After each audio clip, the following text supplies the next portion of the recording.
Okay, I'd like to call to order the Monona City Council Committee of the Whole review of the 2018 operating budget, Thursday, October 12th. Will the clerk please call the roll? Alder Spate. Here. Alder Wood. Here. Alder Kitzlar. Here. Alder Moore. Here. Alder Coor. Here. Alder Holmquist. Here. Mayor O'Connor. Here.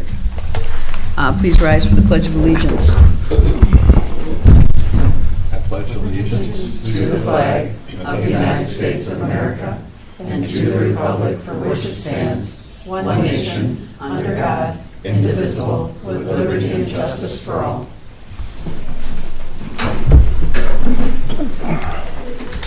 Okay, is there a motion to approve the minutes of September 13th, 2017? So moved. Second. Are there any corrections or additions? All in favor say aye. Aye. Opposed? Minutes are approved. Move to item D, the council review of the 2018 operating budget. Mark will give a budget overview first, and he will explain that, go into more detail about this, but after he and I finalized the budget last Wednesday and sent it for printing, he learned that we were getting $75,000 more in state transit aids than we originally thought, which is good news. When we finished the budget, we had about $30,000 unspent that would keep us under the levy limit. So that's obviously now we're about 100 or a little bit over. But I decided we just found this out on Monday not to propose any new spending based on that I'm leaving it up to the council.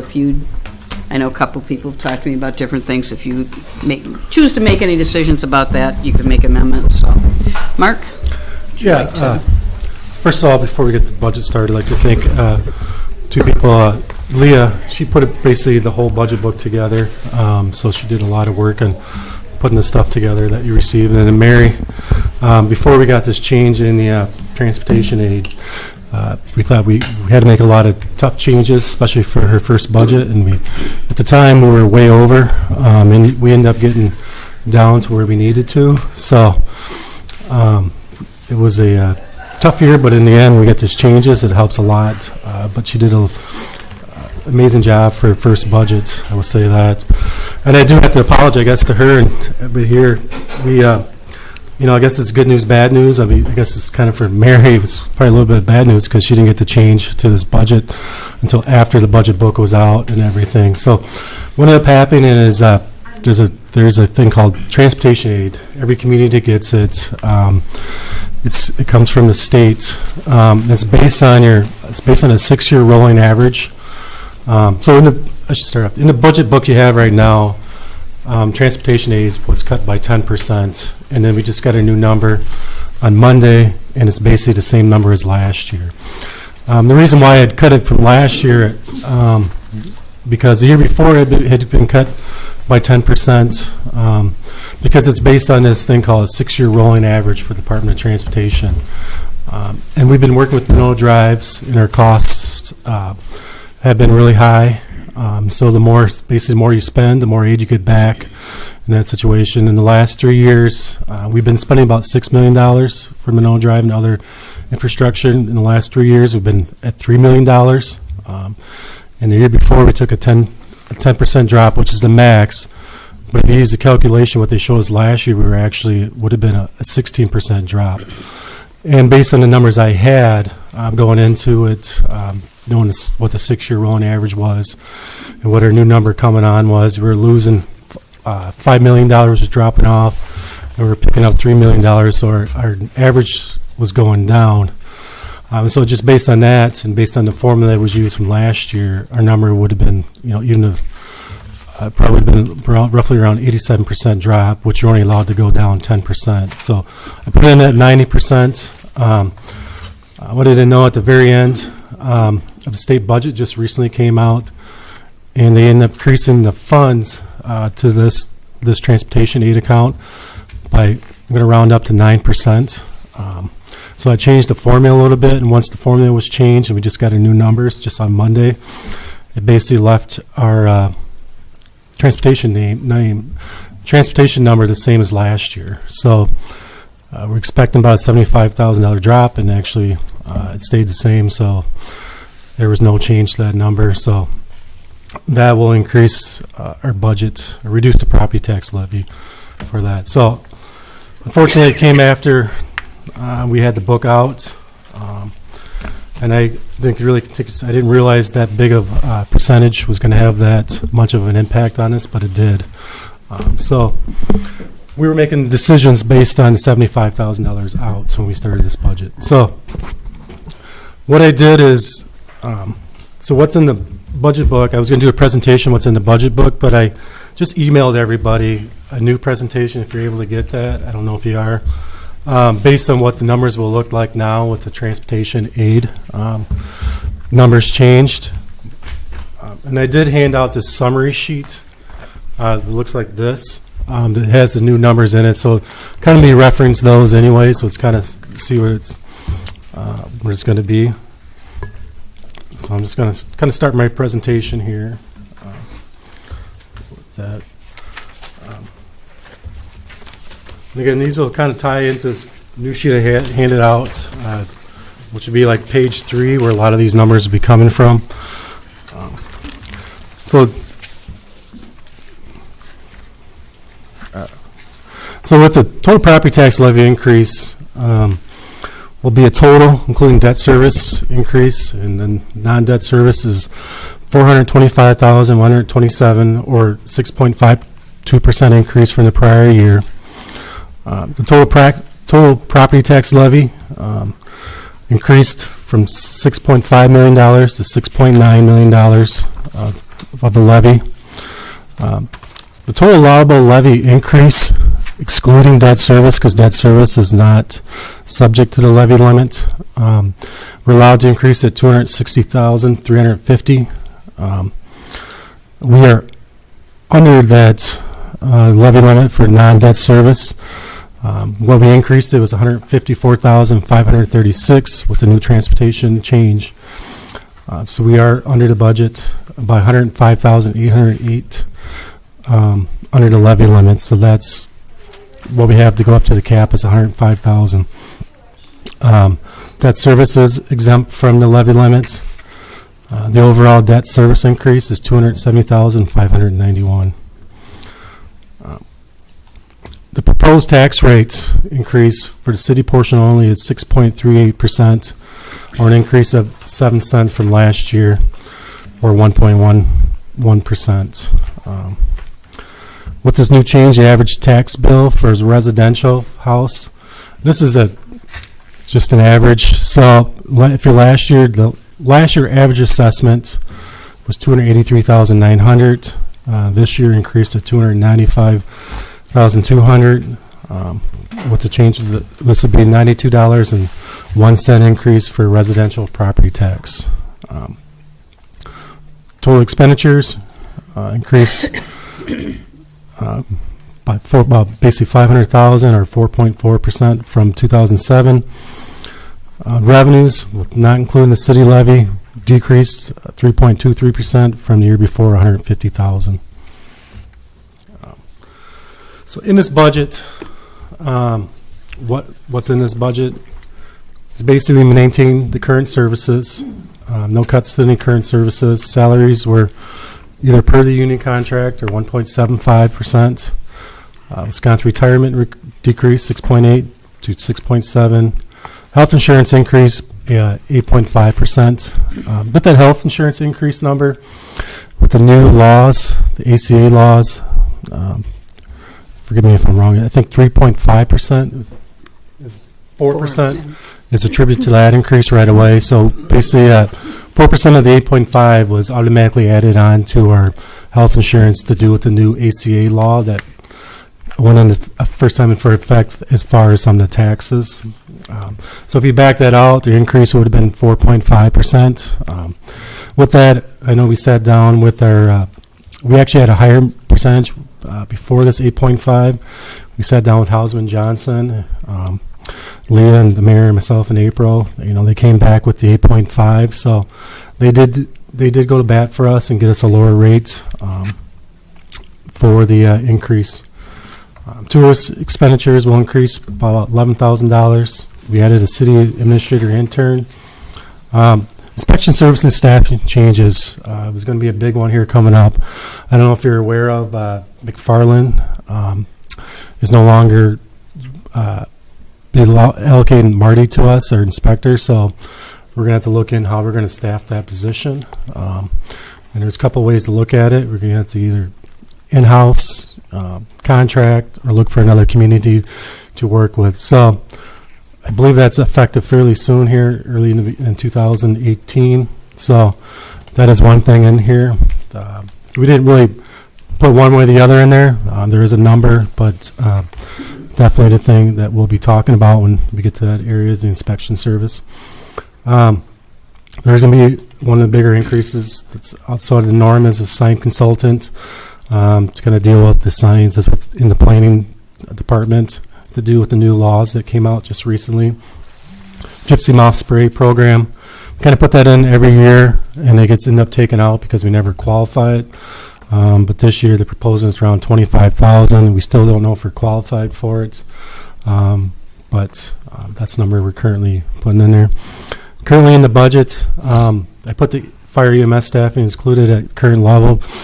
If you're on that committee, they did propose a 1% increase, but because at the time we were looking at the budget, we weren't able to fit it in there, so we left at the current level. Same thing with Public Works. The committee proposed another employees in the utility department. We talked to about maybe going half-time to now until we can figure out what the rates structure, because we can't do another rate increase, because we just had our rate increase in 2017, beginning of this year. You have to wait 18 months before you can even do a simplified rate increase. So the thought process is we want to wait until we do the rate increase and kind of do it at the same time, if that's the process we were going. So, and Dan talked about part-time, and Dan, he said he'd rather not have it in the budget if it was part-time. He didn't think anybody for a part-time, so took that all the way out. In a rec program, we'll be talking about a new after-school program budget. This year it'll only be half a year once it gets started. But because of that, we will need a full-time staff for this program for the rec department. So that'll be something new.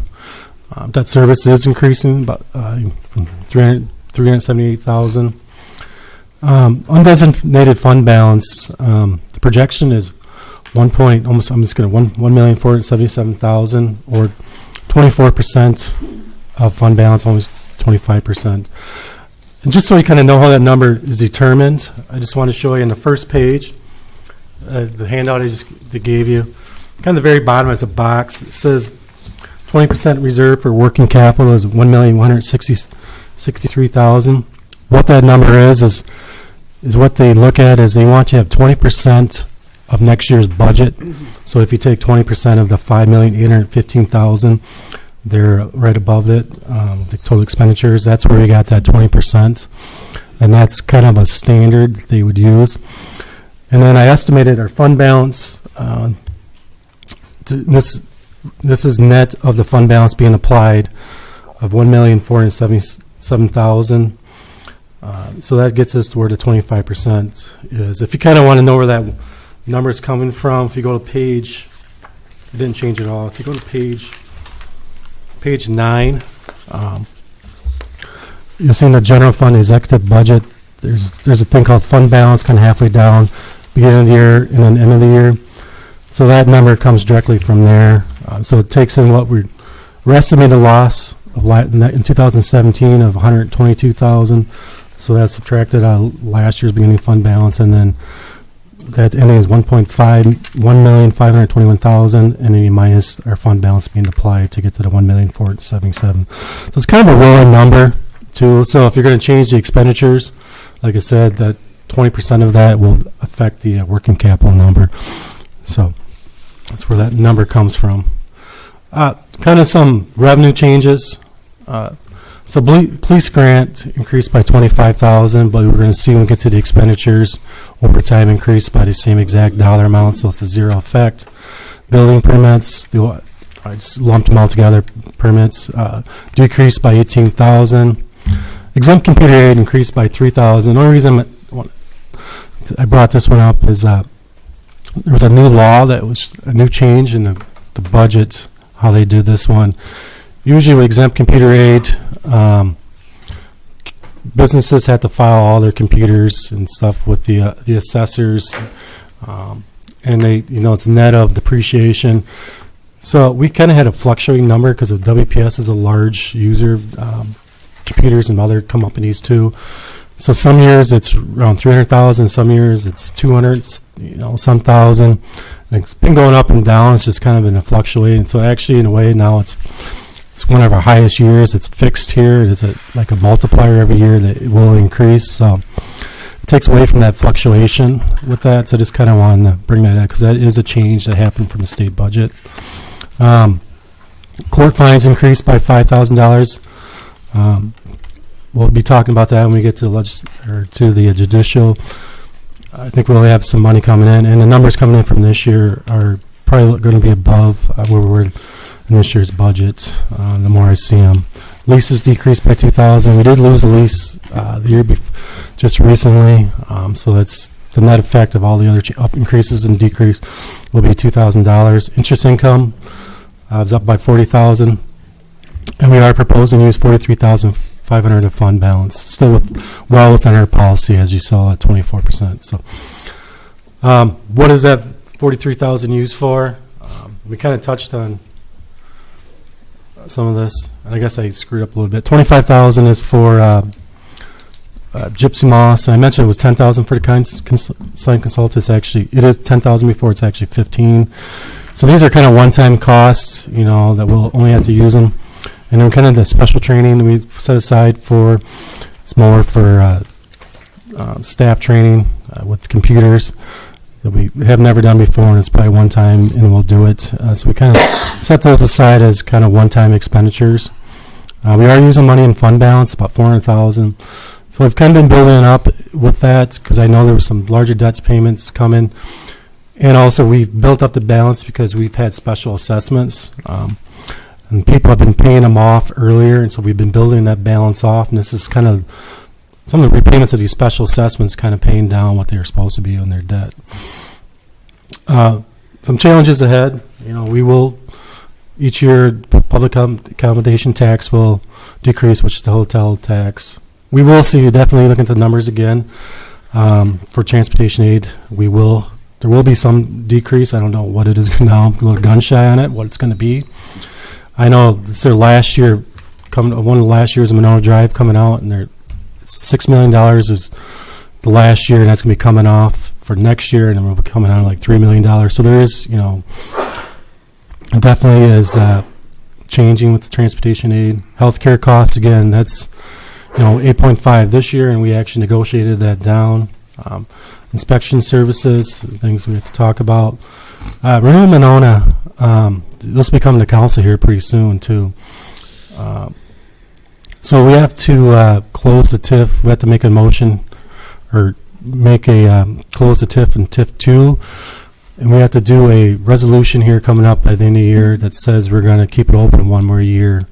The money is going to be spent in 2019, but we'll do a resolution here in 2017 for the closing. But we will have to have some challenges how we're going to spend Renew Monona here coming up, because that will be, over $1 million some dollars that will be coming into that Renew Monona, probably $1.4 million. TIF 2 will be closing here in the near future. There is some debt service costs increasing. So it's kind of some of the major stuff coming. Water rates with this budget. Water utilities has roughly stayed the same because we can't increase rates anyways. We can't even do a simplified rate. Well, a simplified rate would be, the PSCs tells you what you can increase by would be like inflation, so they might do a 2% increase every year. But you can't do it to 18 months after we officially put our rates into effect, which was the beginning of this year. So that's one thing we talked about when I mentioned with the the Public Works employee. That's why we held off on that. Madison Metro Sewer District, they basically pass along an increase every year to us. Last year was 8%, this year it's 6%. So they are, and that's where 90% of our cost comes from, is what we pay to the Madison Metro. And sewer rates, we kind of adjust based on the budget. Right now, I don't expect an increase for that. That's all I have. Just one comment I would make in terms of, there is a, Jake requested, I think we actually increased a part-time person Oh, yeah, to I forgot about that full-time person, yeah. for this daycare program, but I told him that it has to be covered by income from fees, so that isn't coming out of the tax levy. Yeah, and when we covering get to that, I think he's at the next meeting. Yeah. All the information we have, we'll have information on that. He does show that the revenue coming in and the expenses, by delaying the start dates, we do show actually being $2,000, I believe it was like $2,000 ahead with this program, based on his numbers and how many people he thinks he's going to get. And he's pretty confident on the people who are going to sign up for the program. So So he'll have more detail about that. So there won't be at a our hit second actually meeting. so it won't, it's covered. Yes, 100%. Any questions? Doug? I do. So I was just going to say that we're already behind schedule, as Right. to be expected. So I'm going to put us a little more behind schedule by asking some questions. So Go ahead. one, just in reference to a couple of things you talked about how much would it have added to if we had put the firefighter paramedic position in the budget, I believe it was around 85,000, I I think it was believe. 86. Yeah, 86,000. and that includes benefits and everything. Yeah, and we do that in any position that's new. We put it always at family. So we talk about that. That's right, 16,000 at least right there. So Okay. we always budget the high end. And how much would the utility position have cost approximately? When I was looking at what it would affect as far as, because it would affect the rates, Yeah. I believe it was around 2 to 2.5%, because that person would be dedicated to the area. So I don't follow 2.5% of a what? rate increase, if we actually had to do a rate increase to add that in there, since Okay. he would be a utility worker and a utility would pay for it, so it'd be part of the rate. And part of it would be an increase in fees from, There would be about $10,000 what is extra. that called when they go out for MG&E? They do the mark the lines, like Digger's Hotline. Yep. Do you know about how much they would have been paid, including benefits? What the dollar amount was? Is it around 55, something like that? I can look it up here. And was that a full-time part or part-time? It would have been full-time. Full-time. So it wouldn't have come out of the levy, but Right. Well, that's. I can get that number. Yeah. Longer. So the other thing I wanted to follow up on, we had emailed a little this afternoon about in terms of the use of the fund balance, right now when it's very healthy, we're more than $300,000 over our policy. In the past, we've used most or all of that to get down to 20%, either for one-time costs or paid for debt service. But given the pending Walmart court case on the assessments, is it that if we lose that case, that would cost about $120,000 to the city? Yeah, that'd be their portion, because you were using the mill rate for the city portion. Right. So that'd be our portion we'd have to pay back to the, that'd have to come out of fund balance. And so we'd have to pay that for not only this year, well, they'd have, for the last tax bill.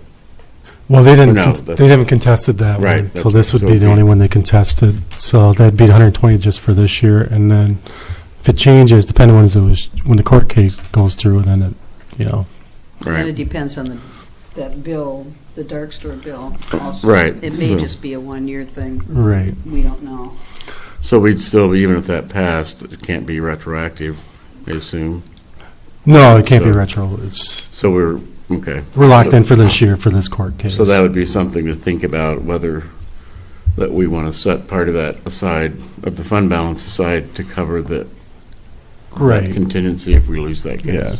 I do know, we did talk about the $9,000. I don't know if there is an agreement, which I'm sure they'll argue in court, that we have that says it can't exceed 18 million. Or, I mean, the assessment can't be lower than like 18 million. So we do have that advantage. Would it hold up in court? Is a different story. But that is something we do have in our back pocket, but I don't know. Yeah.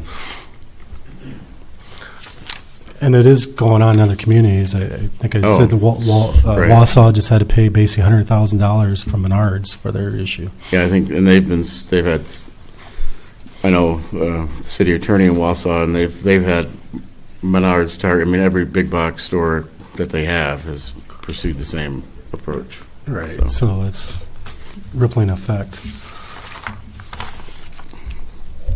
Okay, I think that's all I had. Anyone else? Chad? So, Alderwood touched on a few of these things. That $314,000 of fund balance that we might be able to apply to something. I just want to ask the question now because I'm not sure what we know about this. The solar panels. At some point, we're going to be considering whether or not to buy those back or do other things. And so something that occurs to me is that, a potential investment in the solar panels has a big payout to the city because it's the power it produces, compared to the fact that we could opt out of that and they would go away. Yeah, and actually I brought some tonight kind of because I know Brad was talking about sustainability, and because I just wanted to I was going to bring that up too. I do have these sheets, and maybe I'll pass them out, just what our MG&E cost has been since we went solar panel.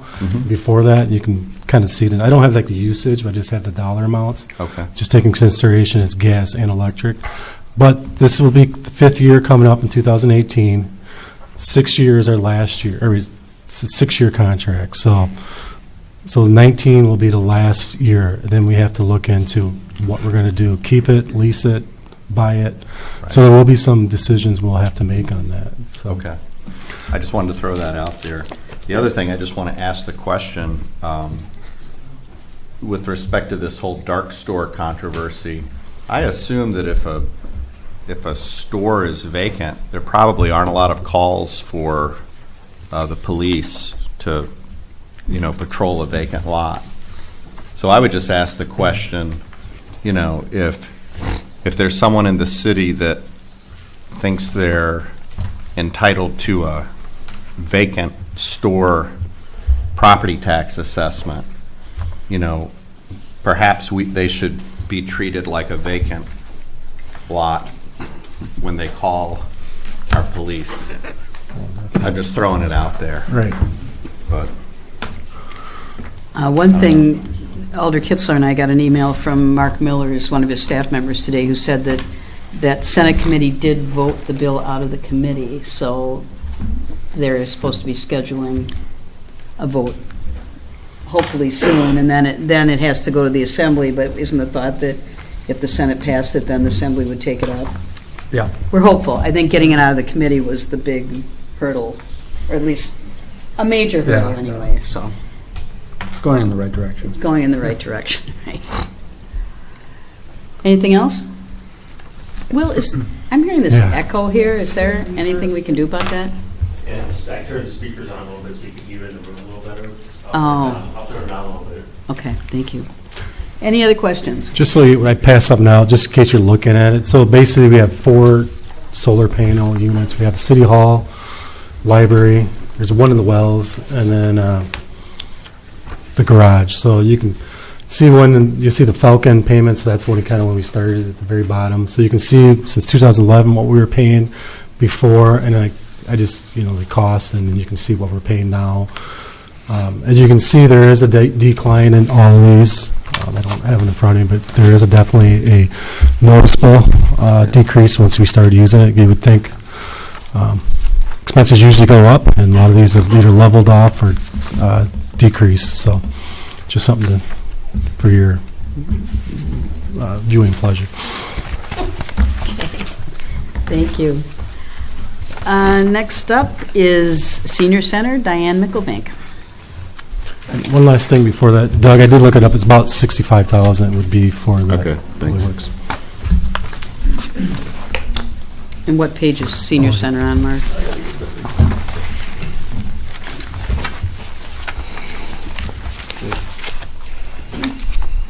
Senior Center would be 128.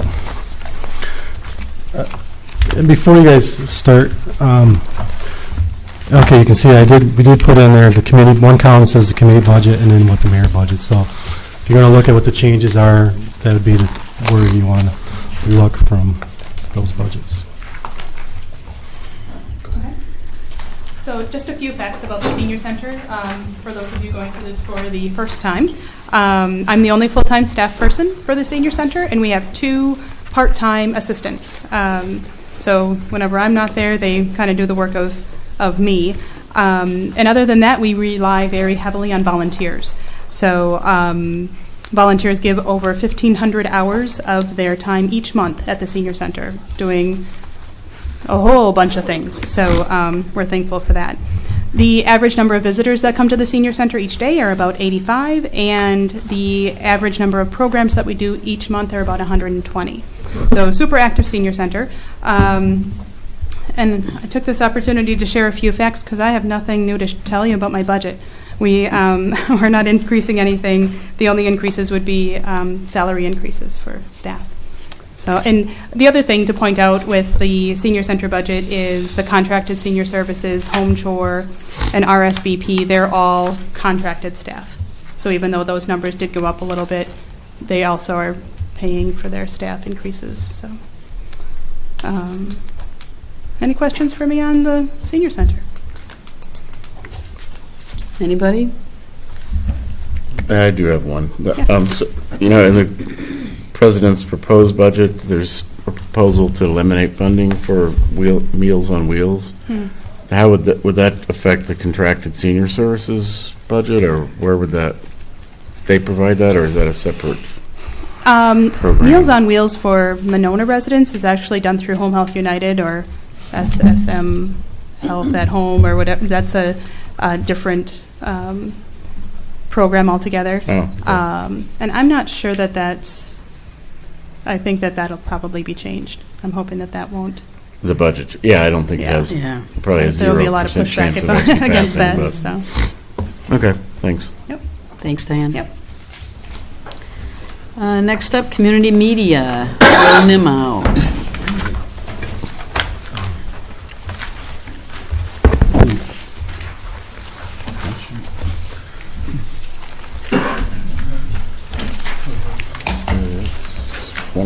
This is Part 102. 102, 103.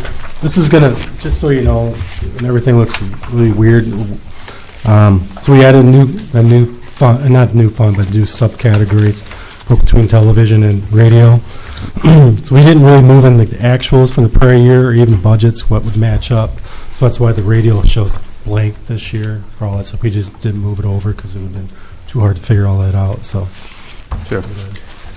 I guess it looks different, but it's actually very, very much the same as last year. We've split the wages between my wages and Justin, who works with me as well, mostly at the high school.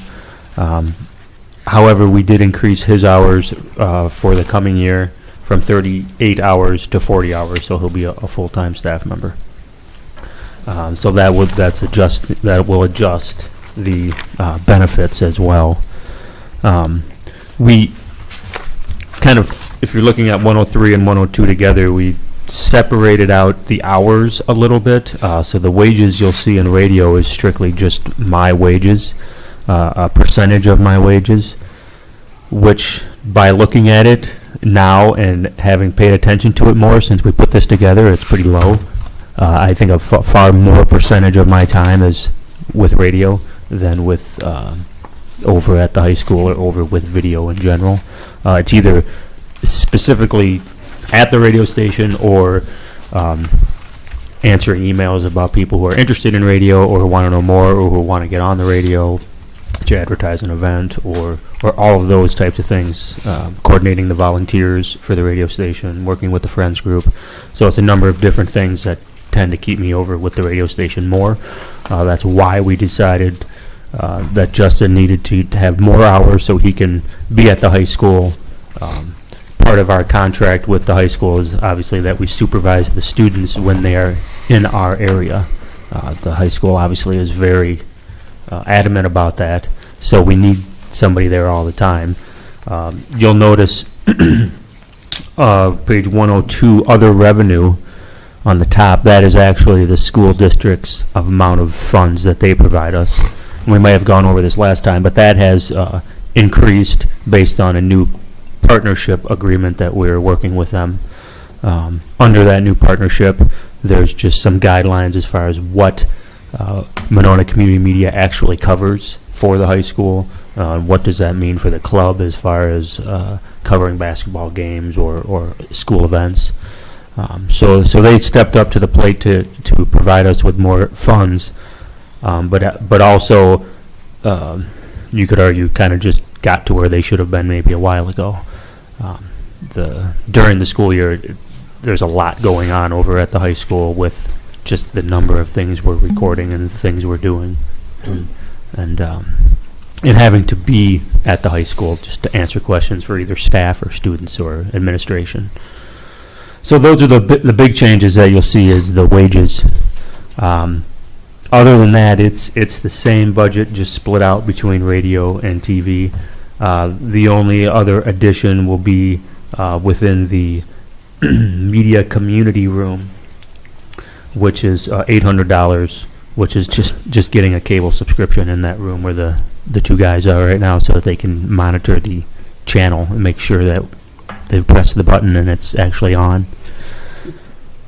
But that's it. Otherwise, it's essentially the same as last year.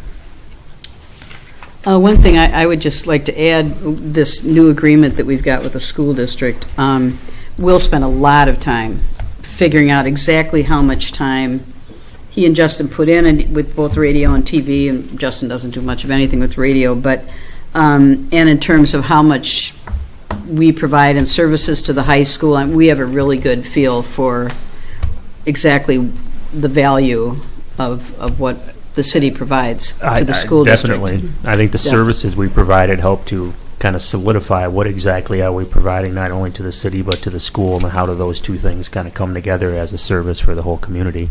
Yeah, so it definitely have a better idea. Took a lot. We'll spend a lot of time on it, but it really helped us justify encouraging the school district to increase what they have been funding, and I think it's a good agreement. Yes. So. Chad? Will, I'm curious about the Biowatt program and anything else that the radio station might be doing to generate some revenue. Is that reflected at all in this budget? No, we're doing the Biowatt through the Friends group. Okay. So I didn't add that into this budget. Currently, I think we have 27 watts out of the 100 sold, and I'm, leaving that up to the Friends group. I help them when they need, but otherwise, since it's pretty much their organization and they're running it, I don't take that into account as my budget. I don't want to get ahead of myself. But that money will be used for? It'll be used for, there's some soundproofing we need to do in the smaller part of the studio when you walk in. We'll need another microphone. It quite possibly could be used if they raise enough funds to maybe get to offset some cost of adding somebody in giving some type of stipend to somebody to go in and assist with the audio production. It's fairly labor intensive to meet people over there, record them, and they're of course all amateurs. No offense to all of you who have been there. But that takes a little more work as opposed to somebody like Lindsay who comes in and kicks it out and we're moving on and I just throw it in and we're done. Sometimes we have to do more editing for people. So that's labor intensive, and if we, perhaps if they get to a point where they raise enough funds, maybe we'd be able to lean on them to help provide some type of stipend to get somebody in there a few hours a week. I don't know, but that would be my end game as far as trying to get more production and better production is to find somebody else in there. So just to clarify, it's your intent that while this may become a revenue source, you don't see the radio station requiring some sort of revenue stream to help offset potential. Well, that's a good point. We will. I mean, I think the city will, whether some of you are still on the council then or not, but I could see in 3 years, 4 years, 5 years, when AT&T no longer provides cable in Monona, and we are out of $20,000 of the 170 some we get, 83, we'll have to figure out a way to offset or kind of change the course of what we do and what part we take as far as with the city, because it will happen. I mean, AT&T's bought DirecTV. People are signing up for DirecTV, not AT&T. We don't get any money from internet subscribers, just cable, AT&T, and Charter. Some of those will go to Charter, certainly, but not every single one of them. I think would be lucky if we got a third of them from those who are dropping AT&T and going to Charter. I think if we got a third of the amount that we get from AT&T now, within 5 years, that would be good. Plus, there's so many people who are just dropping their That too. cable Right. anyway. And, there's constant news of, I think I sent something, maybe it was Alder Kitzler, that I feel pretty strongly that once ESPN and all the sports stations get their packages together online, you're going to see a lot more people jump off when they can watch the Big Ten online and they can watch all their events online. And that would be a state regulatory change to essentially try to put franchise fees onto cable providers. I mean, I know that just. Yeah, I mean, right now it's just cable providers. I think. I'm sorry, on internet providers. Oh, right, yeah. Yeah. And so Wisconsin Community Media is an advocacy group for community media statewide. I don't know if they're even trying that. I think they know that it's maybe even a lost cause to try to do that, but they do have some agendas that they're going to Congress, Wisconsin, state Supreme Court, or not Supreme Court, but, lobbying Right. our representatives for some of these things. I don't know if the internet's on it, as I think they kind of know that might just be a lost cause at this point, but I have to go back and see each year they send something out that they're going for, and I'm not sure this year they went for the internet. I think they're going for some other simpler things, trying to get us more visible on TV, Okay. which I don't know if I agree with, but. I do think going forward, I don't think we can count on the Friends money as a steady stream of income. I mean, I think we can use it for special things, and that's been the idea, but unless they are super successful, Right. in terms of being able to count on that every year to fund like a half a person or whatever, that Right. I think would be really tough. But it will be helpful for things like replacing equipment or Yeah. various things like that. And just volunteer coordination. Yeah. We don't have as many volunteers as the senior center, but it was interesting to see Diane talk about it, because that's clearly what the radio station is, me and a bunch of volunteers, so. Yeah. Well, and I've said it before. I mean, I know as someone as a business who advertises on public radio, it behooves us as Right. a community to recognize the value of this asset and the potential for other businesses and groups to sponsor programming. Right. And in doing that, create a revenue stream without taking away from the non-commercial aspect. I mean, when I sponsor something on Wisconsin Public Radio, it's, one of their MCs that is reading some little script, and it's highly regulated what we're able to say, which is Right. fine. That's the point. It's just like we're sponsoring public broadcasting. And so I know that's the idea of that buy a watt program, but I think that long term, I don't see any reason why we wouldn't want to exploit that. It doesn't take away at all from the mission. Right. It actually allows us to potentially expand what we can do. And we've talked about that. Again, though, that's something that you need staff time to coordinate. That's part of the issue, I think, is finding a volunteer who's willing to take that on. We do have someone underwriting the high school football games, correct? Yes, through sports marketing class at the high school, and that's just on the graphics end of the live stream. So that's a little simpler in that we're not really, after we're done broadcasting, we're not really providing them with an affidavit saying, here's how many times you aired, here's how long it was, and here's exactly when it happened. It was a contract that I put together, or basically just an invoice that said, you're going to have a graphic before the game on the entire season for this amount. Whereas for the radio, it will take an affidavit at the end saying, you sponsored Monona History Moment. It ran 22 times. Here's the dates and times that it ran this month. Someone produces that, it would, right, like you're saying, it would take kind of a whole process to really do it and do it professionally or legally And someone considerately. just finding people who are interested in underwriting Yeah. a program also. That's just... Well, and the sales part of it, I guess, if you will, Right. going out and finding them, right? So that takes a little work too. But it's, to your point, it's certainly something I think has to be looked at down the road because it's And it there is for part of us the to plan. use. Yep. Did someone else, did you want to say something, Mark? One quick thing, so you just highlighted. Franchise fees revenues went down 134,000 to 128,000. So there is a definite drop in the revenue coming there. And then if you want to look at the total, just to make sure, so we have $183,087 of total revenue. On the very second page, 103, you'll see the proposal at the very bottom. It says personnel and non-personnel. And then the total expenditures is $179,975 for the combined. So we are still under Yeah. what the revenues are. So just wanted to bring that up. Okay. Anyone else? Brian? Mark, that was actually the point I was going to, of with that steady decline and where we lucked out with the insurance rate.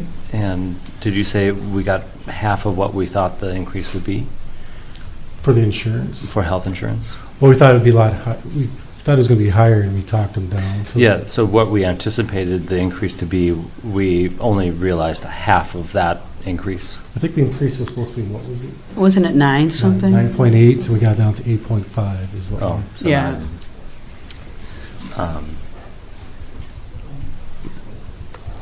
So it's going to be next year.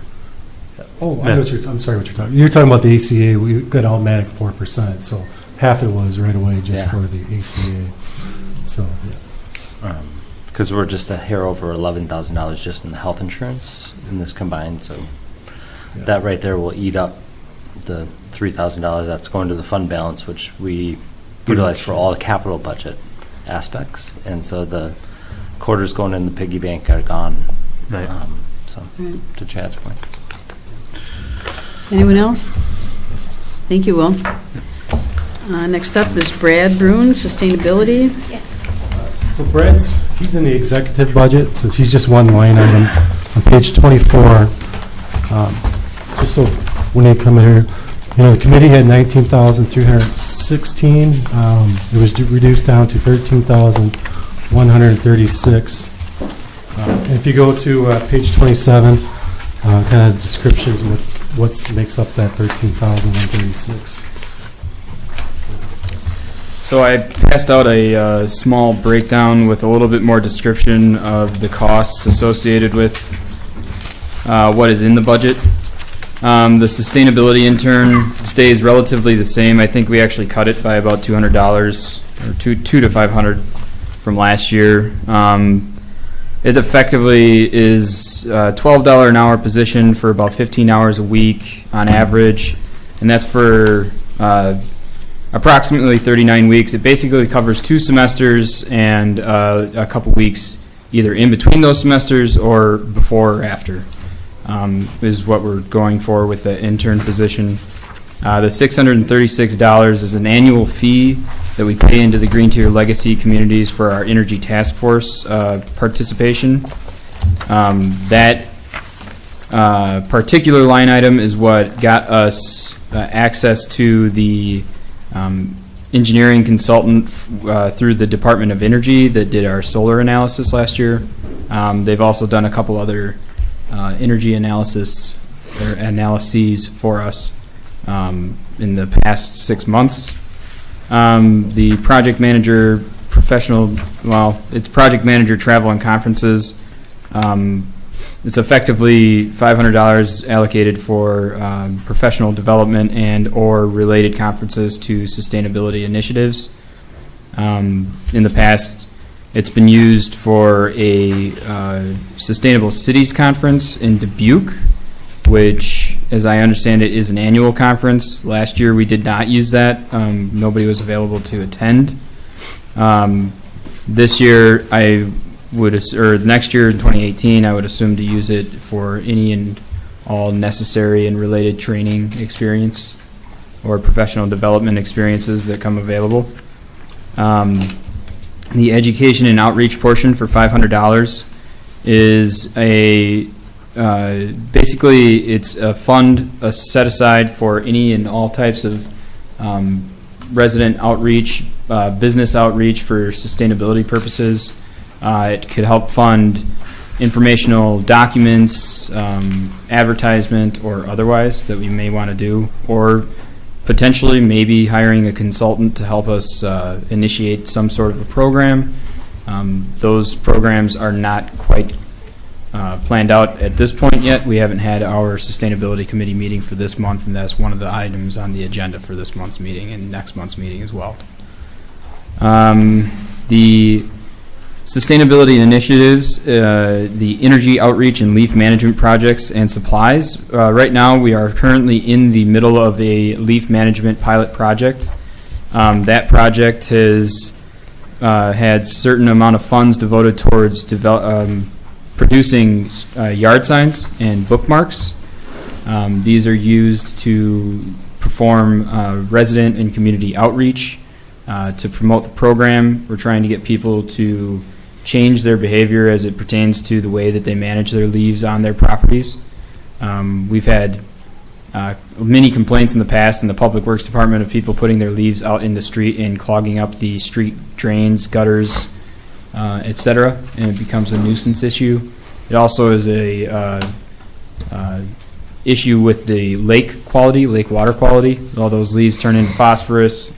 Effectively, they get dumped into our lake, sit all winter, and then in the spring and summer months they bloom into algae.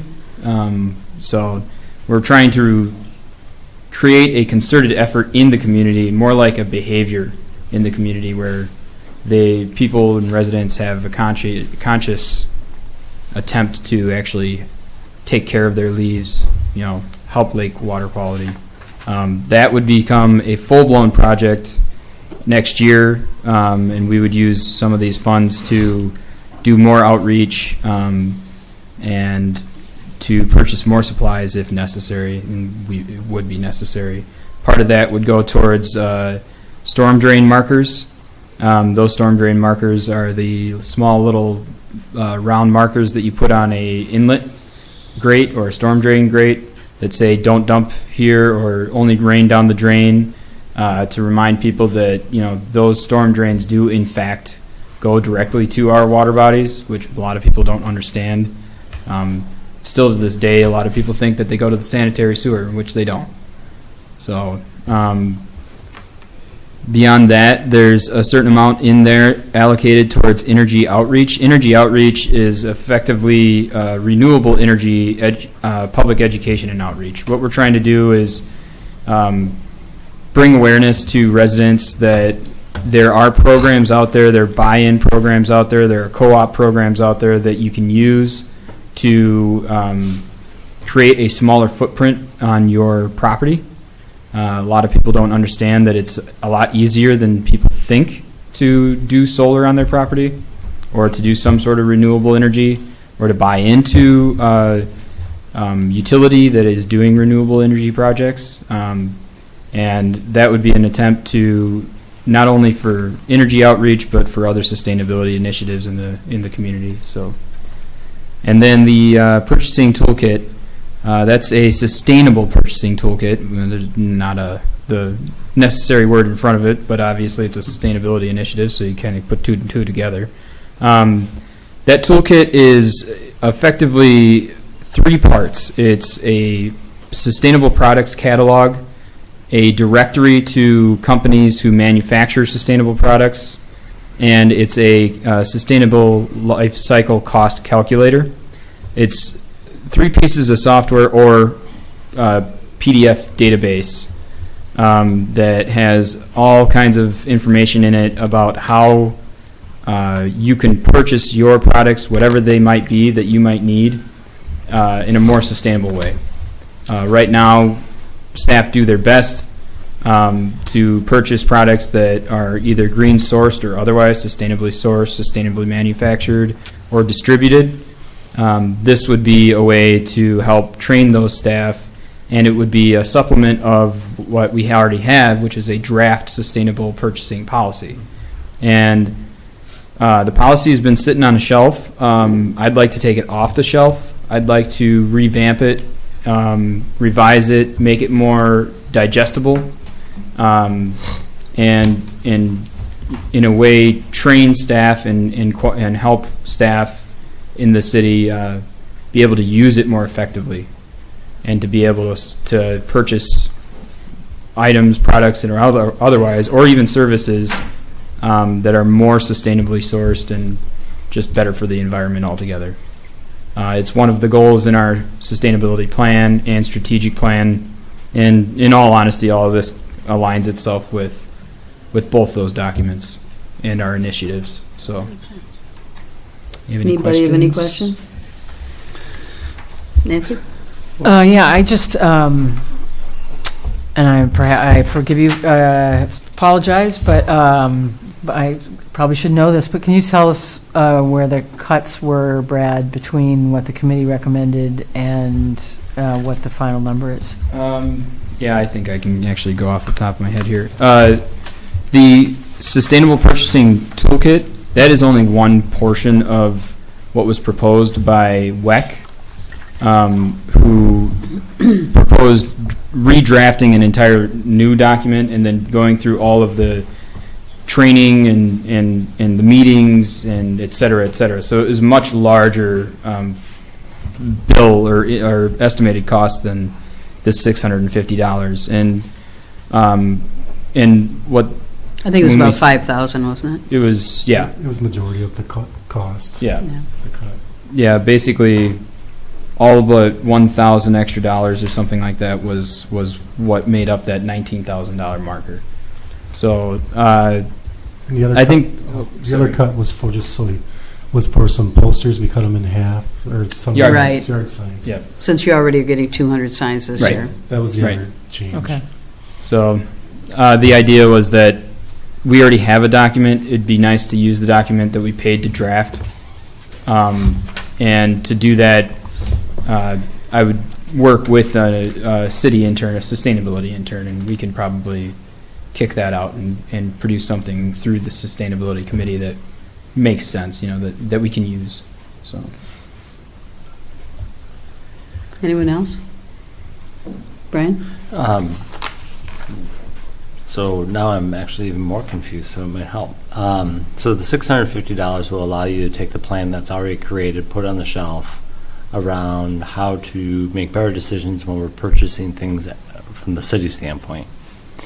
And the $650 pays not only for maybe some software pieces, but also the time for an intern to cover the... no. So what Just did the this- software. So the software to take the plan that we have on the shelf and make it usable. Make it better and supplement the plan. The plan, the way it's written, is very, very difficult to look at it if you're a staff and say, okay, based on this directive in the plan, I now know exactly what I should purchase and who I should purchase it from, right? And that's really the biggest question, is what products out there are sustainably sourced or manufactured or distributed, or what services are. Where do I find these services? Are they comparable in price? So that's what the catalog and the directory are for. And then for bigger purposes, like bigger purchases, vehicles maybe, and those types of items, then you have your life cycle cost calculator, which is just a portion of that $650, and it helps you calculate out for the life cycle of that product, whatever it might be, is this the best purchase? You know, is this, in terms of sustainability, is this going to last long enough for what we need it to be, to use it for? And is it better than product B? That kind of thing. So. And a follow-up, is this, for the software, is that a recurring cost or a one-time cost? One time, as I understand it. Okay. There was no quoted or estimated like annual maintenance fee. Okay. So Thanks. Anything else? Thank you, Brad. thank you. Next up is information technology and personnel. Leah? So, information technology is on page 39. There was a change on this one too from the, there's no committee for this, but there was from what was proposed to what was put into the mayor's budget.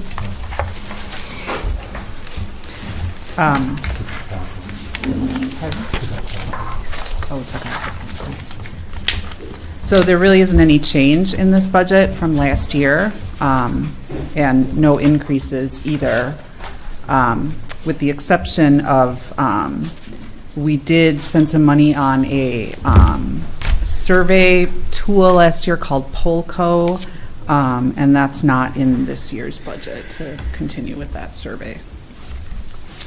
I guess I won't expand unless you have any questions. I don't want to waste your time.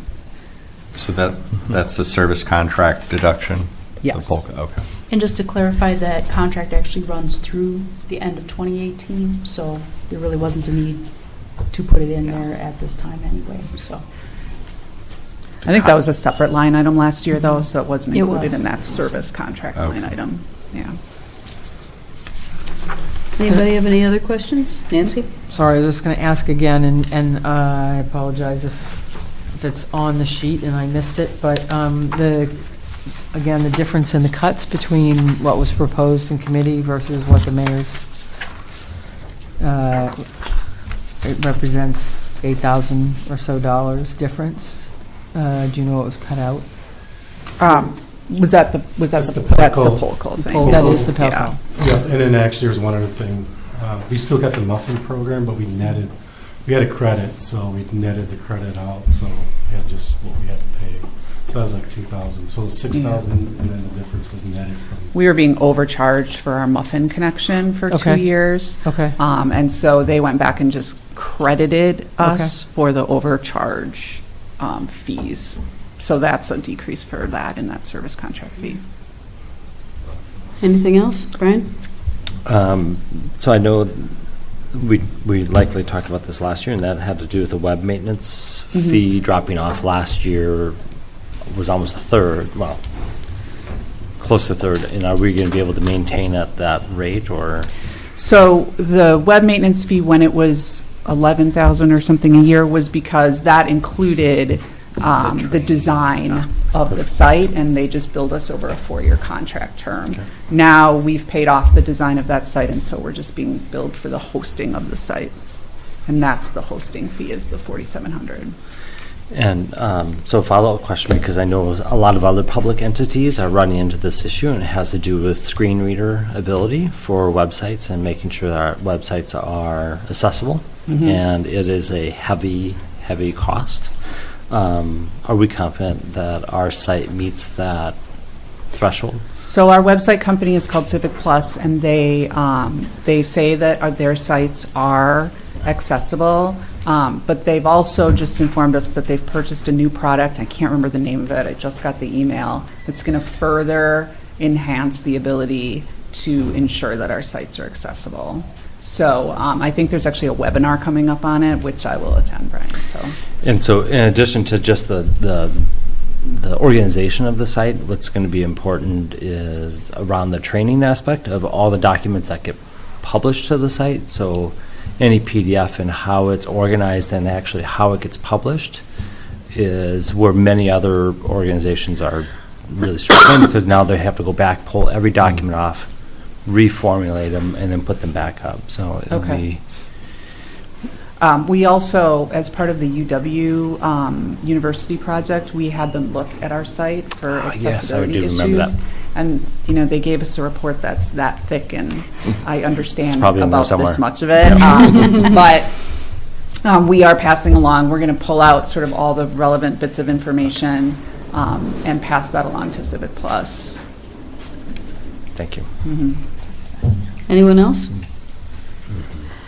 Okay, now we go into closed session. Is that? Yeah, there are no changes in the personnel budget. Personnel budget is page 36. This is the, just so everybody's aware what's in this fund, is the merit pay is in this one, and also retirees is in this. So if somebody retired that has sick leave that's converted, that gets paid on health insurance, retiree, and then the employee award program is the merit pay. So people don't know what's in that. That's what's.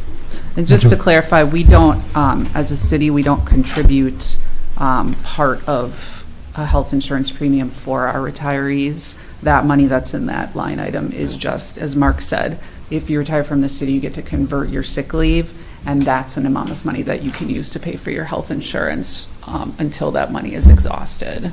So that's what that line item is. So does that just go in like a fund balance as it just builds up, and some years we use more, some years we use less? Is that essentially what happens? No, usually I try to budget to what I know is coming. So like this year, I don't know if it's retiring this year, but I know it's still in the books. So it's going to be roughly around the 20,000. So I do try to budget that amount. So you did predictive modeling essentially? Yeah. Okay. Anything else? Yeah, I do have a question. On the employee award program, it shows 0.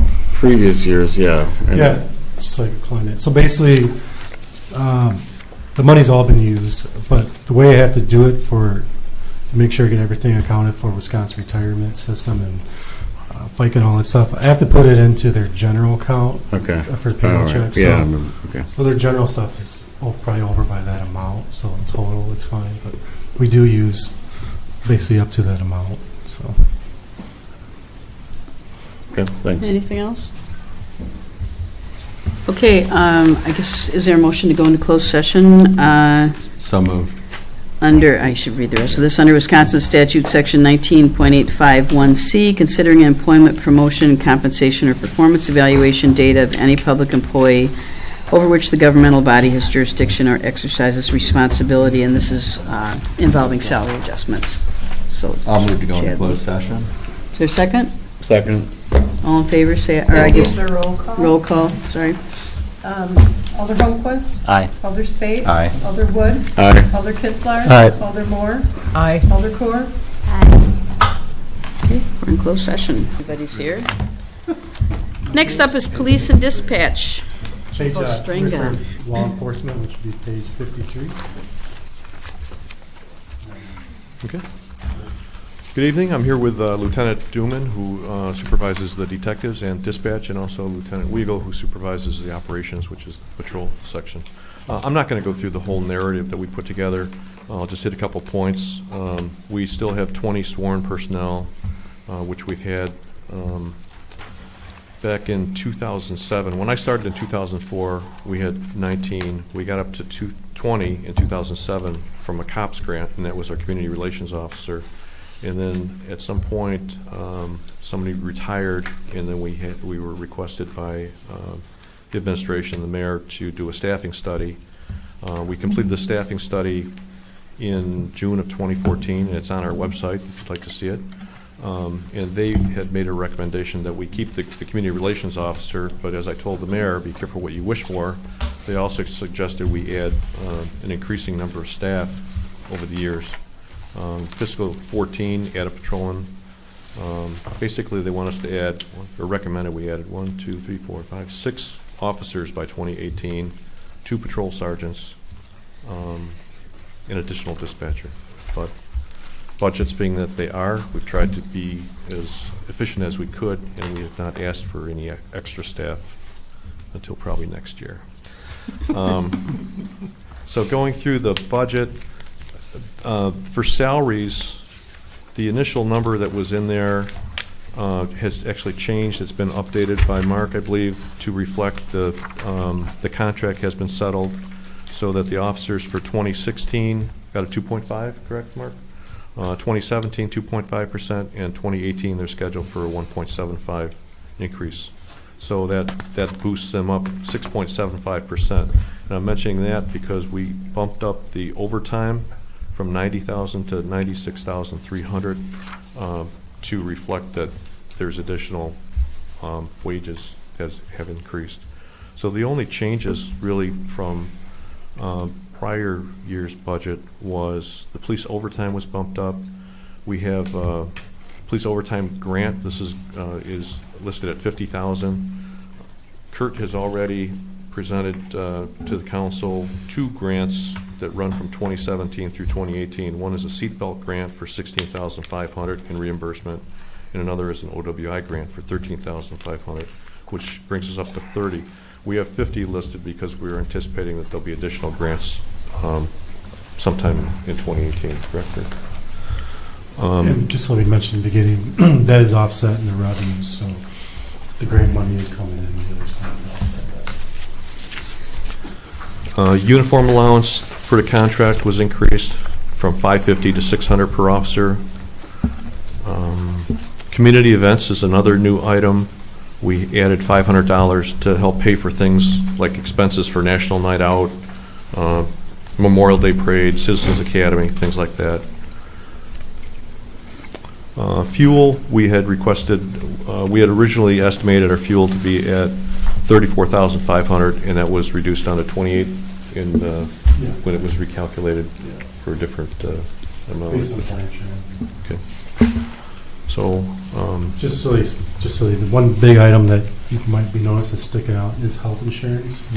The reason why that is more from going from single to family. They've had a couple people who recently got married, and when you go from family to single, it is a big increase for insurance purposes. So that's the reason why the majority of that's related to. So that sums it up pretty quick. If there's questions, be glad to answer those. Anyone? Andy? You go first. Yes. I'm trying to look for something. So we've been at, we're getting that echo again, but Yeah. I think Will's long gone, so. I don't know if the guys, could you ask them if they could do something about the echo? So you said there's been 20 sworn officers since 2007. Did we get up to 21 at one point? I think when Lieutenant Fenton was announced his retirement, we had the authorization to hire a 21st officer, but that was knowing that he was going to retire within a few months. Okay, so it's, and the 20 includes the CRO position? Yep. So that hasn't changed in 10 years? Correct. Or 11, I guess. Right.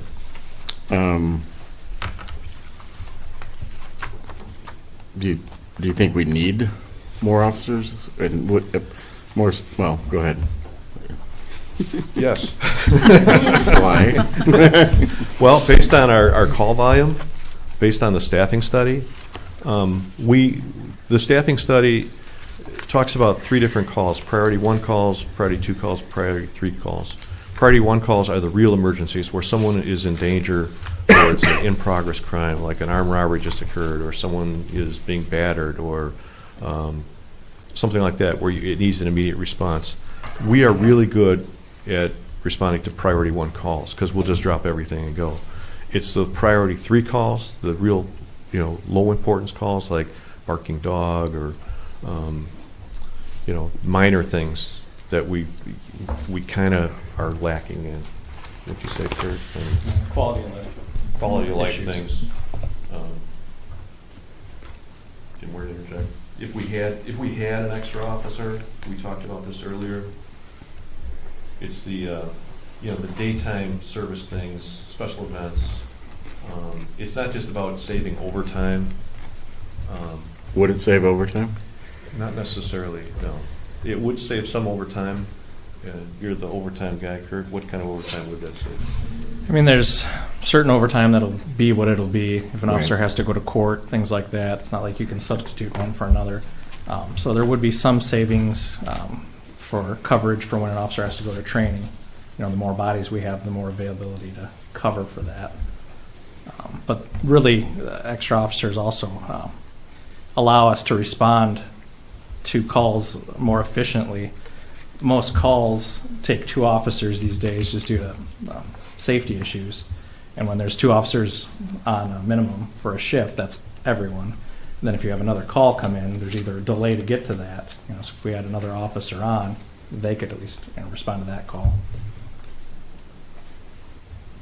What percentage do you have 3 officers on? You do, and that includes the community relations officer, but sometimes he does regular patrol, is that? I don't have the stats. Okay. We have, basically, there's 3 officers assigned to each shift. And 2 of those officers are working when the 3rd officer is off. So we have 3 shifts. Okay. So you have to, because they're, 7 days a week, 365 days a year, we have to staff that. And then we have, so that there's 9 officers there, and then we have 2 more officers that are in what we call a power shift. One is an 11 a.m. to 7 p.m., and one is a 7 p.m. to 3 a.m.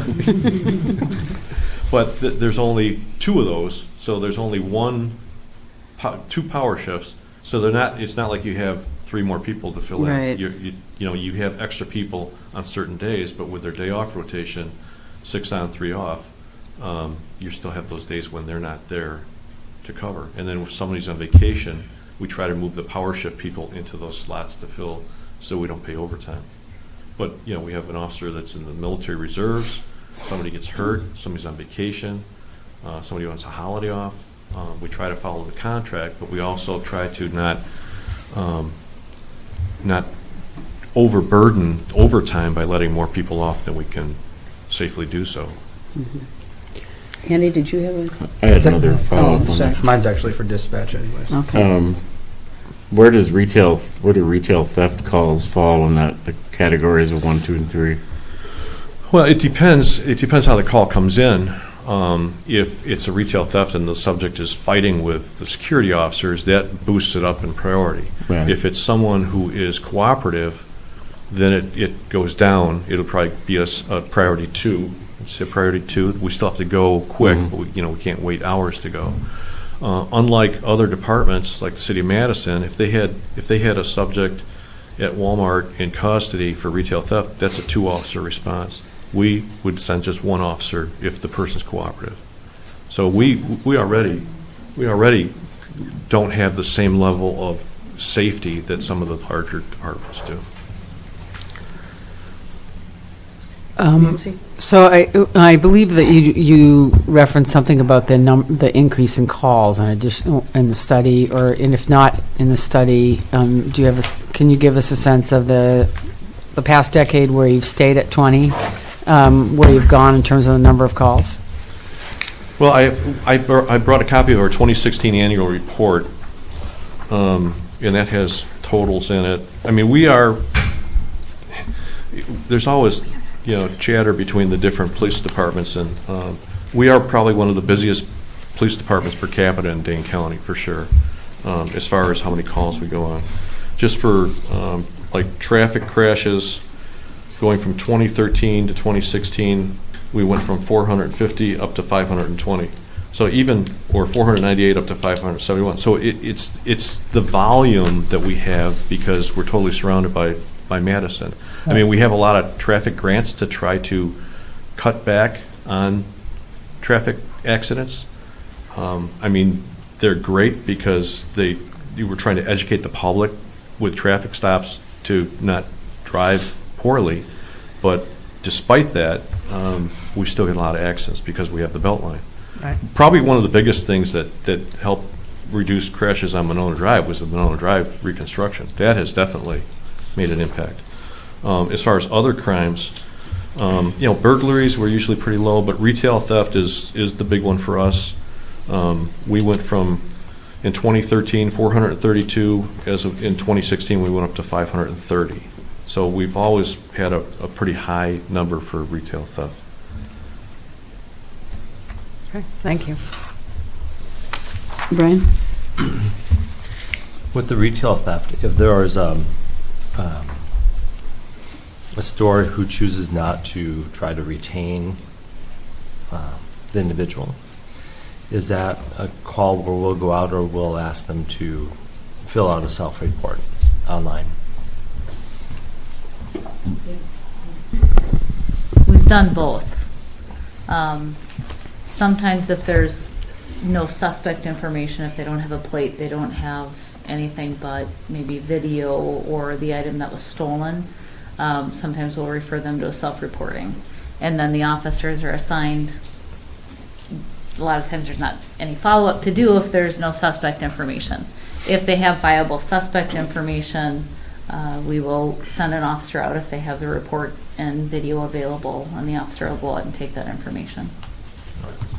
I think that speaks to a previous issue that we're talking about regarding dark store concepts and the increased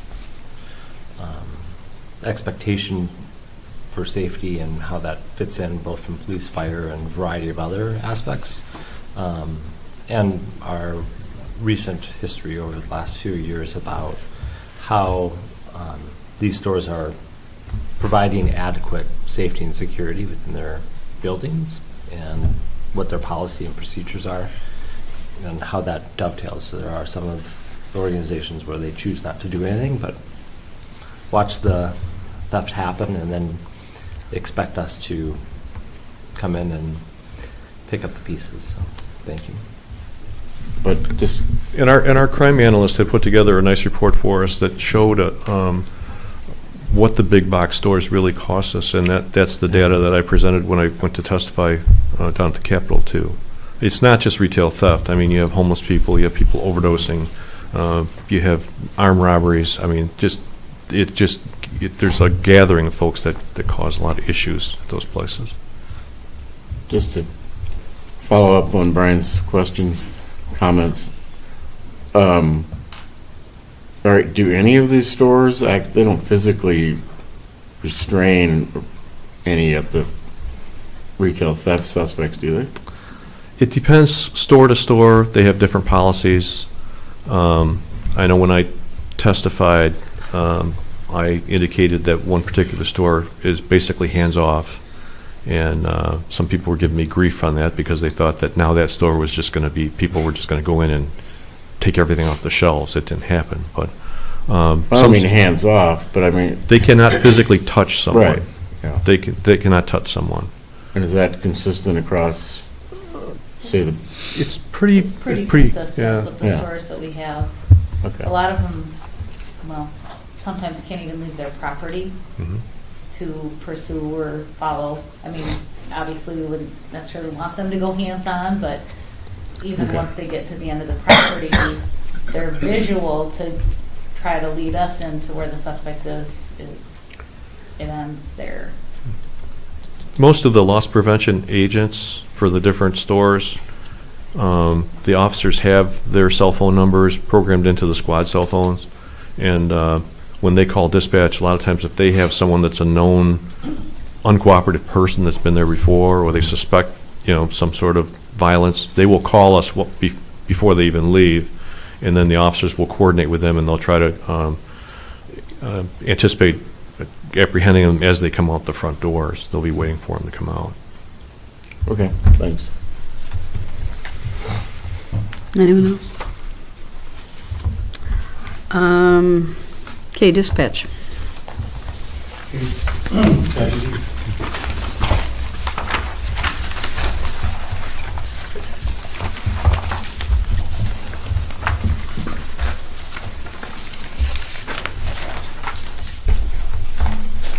Okay, I'm not going to read through all the narrative. A significant program change, though, on our first page. It talks about in the 2007 budget, we were authorized to add a full-time dispatcher. So at one point, we did have 5 full-time dispatchers.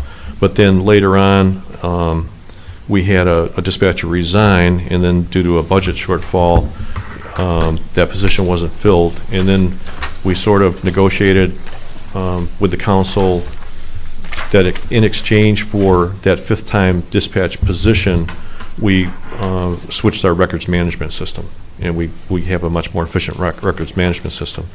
But right now we have 4 full-time dispatchers, 6 part-time dispatchers, but only about 4 of those part-timers are active, so we're probably going to go through a process of replacing a couple of those, or at least one of them. Some of the things that we accomplished this last year is we switched to the TriTech CAD, so we're on the same CAD system as the county. We did the dispatch study back in 2016 and made recommendations. One of the recommendations was that the fire department go to the county for dispatch, and that has worked out well both for us and for the fire department for the most part.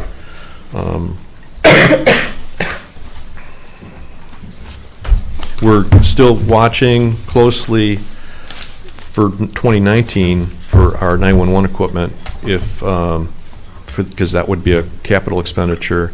So we're monitoring how we're taking those calls on the TriTech CAD. We can't say for sure, but it appears that the 911 calls are being reduced because the county's now taking them. They're entering the information. We're not even talking to the caller, and it's just getting pushed to us via the CAD. And that seems to be working fairly well, for the most part. Just a couple things that have changed for 2017. Part-time wages were increased from $12,000 to $13,000. Correction, from $23,000 to $23,403. I think that was just the percentage increase, right, Mark? And overtime was increased from $12,000 to $13,000. The big item that we really don't have that much control of would be like service contracts. That went up from $80,602 to $84,472. And the service contracts include things such as our participation with our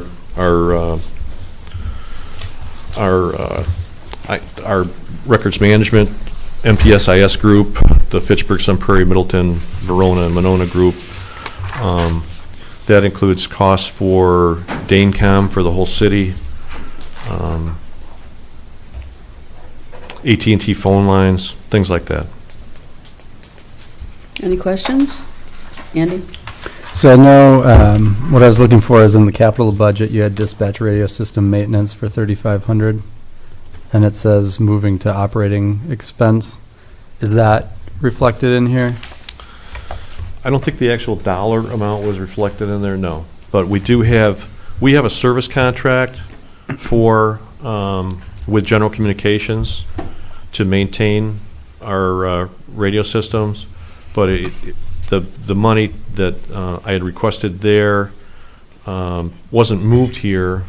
There were a couple items that we talked about with our meeting with the mayor that popped up that money potentially could have been used for. Is one, we have to replace 3 of our antennas that are VHF antennas, and those are because they are not compatible with the Danecom or Wiscom system.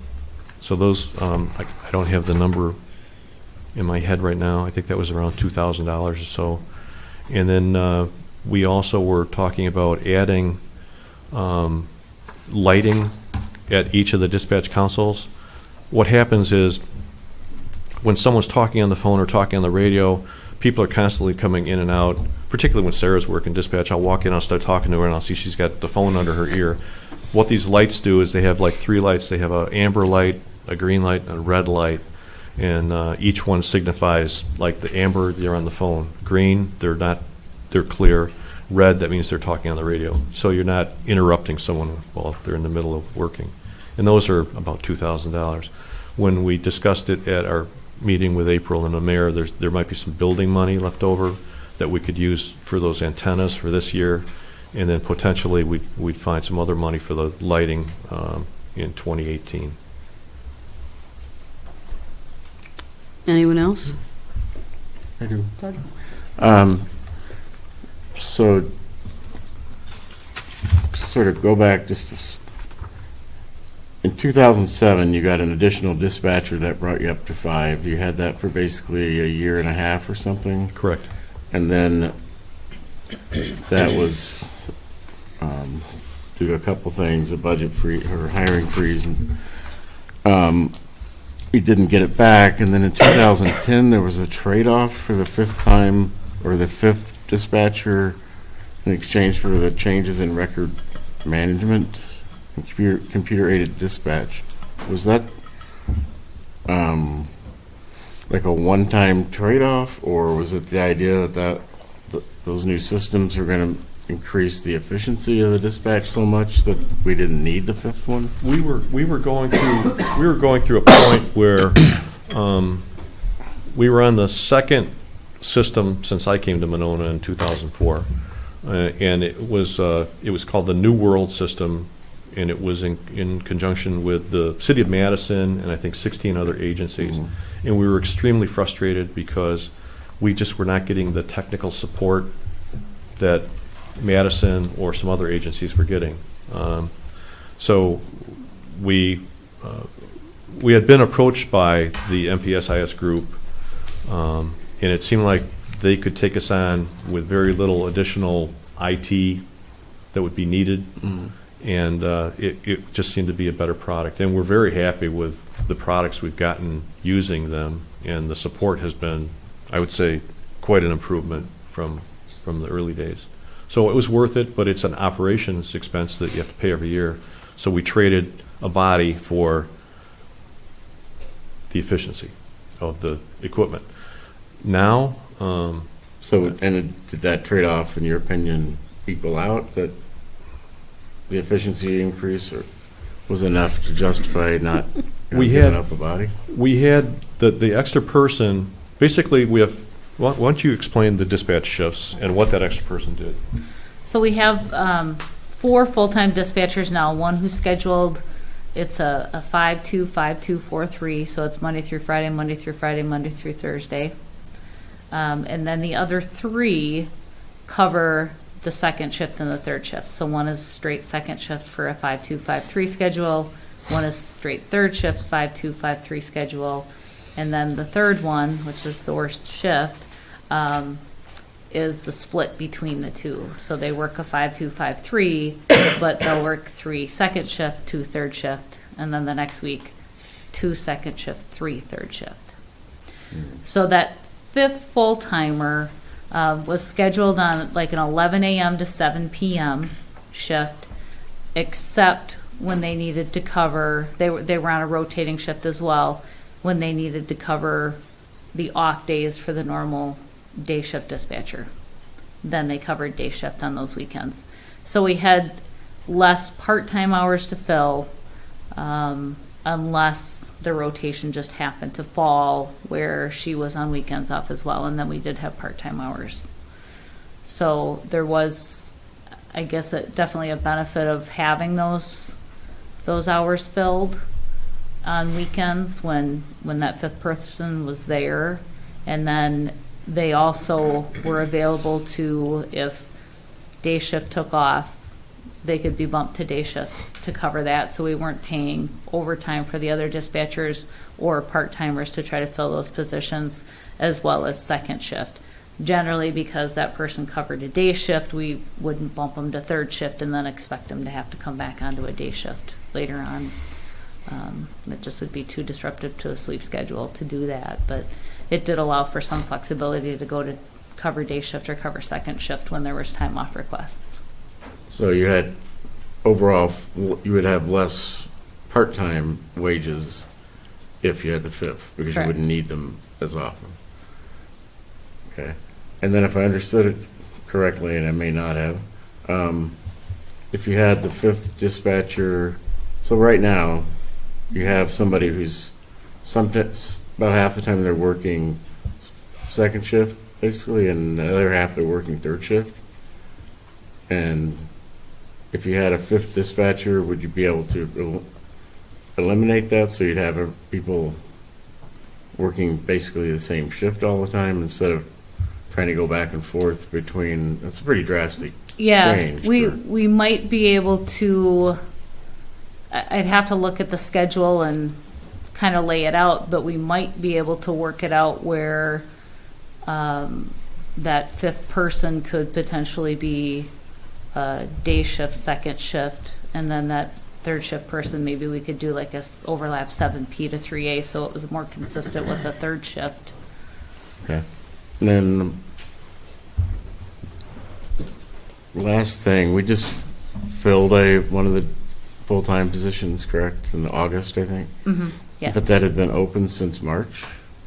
We got the resignation. The last date of employment was March 17th. So we had to start and publish a hiring process, allow about 30 days for applications to come in, go through an interview process. We actually had one person from a previous process that we contacted who was still interested in the position, so we actually did lose some time there because that person ended up not working out in the long run. So that was probably a good month while we were going through the background and testing process that we lost on that one. So that was probably more extended absence than we normally would have had we just posted it right away and gone through the process. But I think we posted in May, beginning of May, if I remember correctly. So 3 months is not unreasonable for that type of process.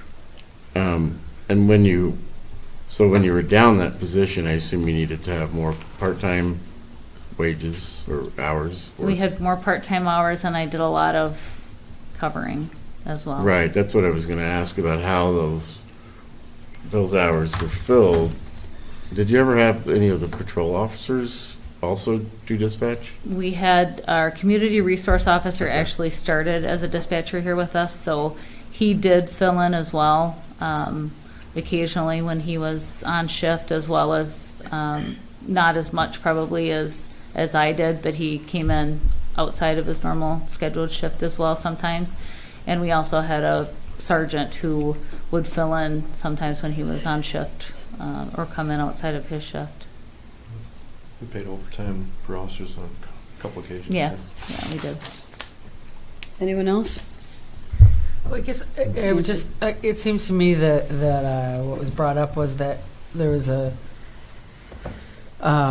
study done that was encouraging or supporting, recommending more staff, and yet you didn't ask for that in your budget, right? Is that just cynicism at this point, or you feeling like you beat your head against a wall, or Well, I mean, if when you look at the budgets, there's a limited amount the city can raise each year. Sure. What do you call it? The 3% or something like that? The levy limit, and there's other departments in the city. I mean, I could get up here and pound on the desk saying I really need this person, but then what are you going to do? You start laying off public works people or parks people or library people. I mean, I've tried to always work with what we were given, and we try to present it in a factual basis and show that there's a need. But at some point, and we're coming up on that point, where our calls are getting to the point where for quality service, for those low priority calls, we just need more people at some point. Sure. Well, I certainly appreciate the limitations. I'm not suggesting we don't all recognize that, but just wanted to get clarity there. Thank you. Anyone else? Thank you very much. Sure, thanks. Next up is Fire and EMS, Chief Sullivan. That's unfortunate. I know. How can they go down? Yeah, we got some more. Page 60 would be fires.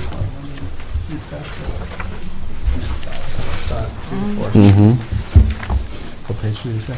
60. Yes.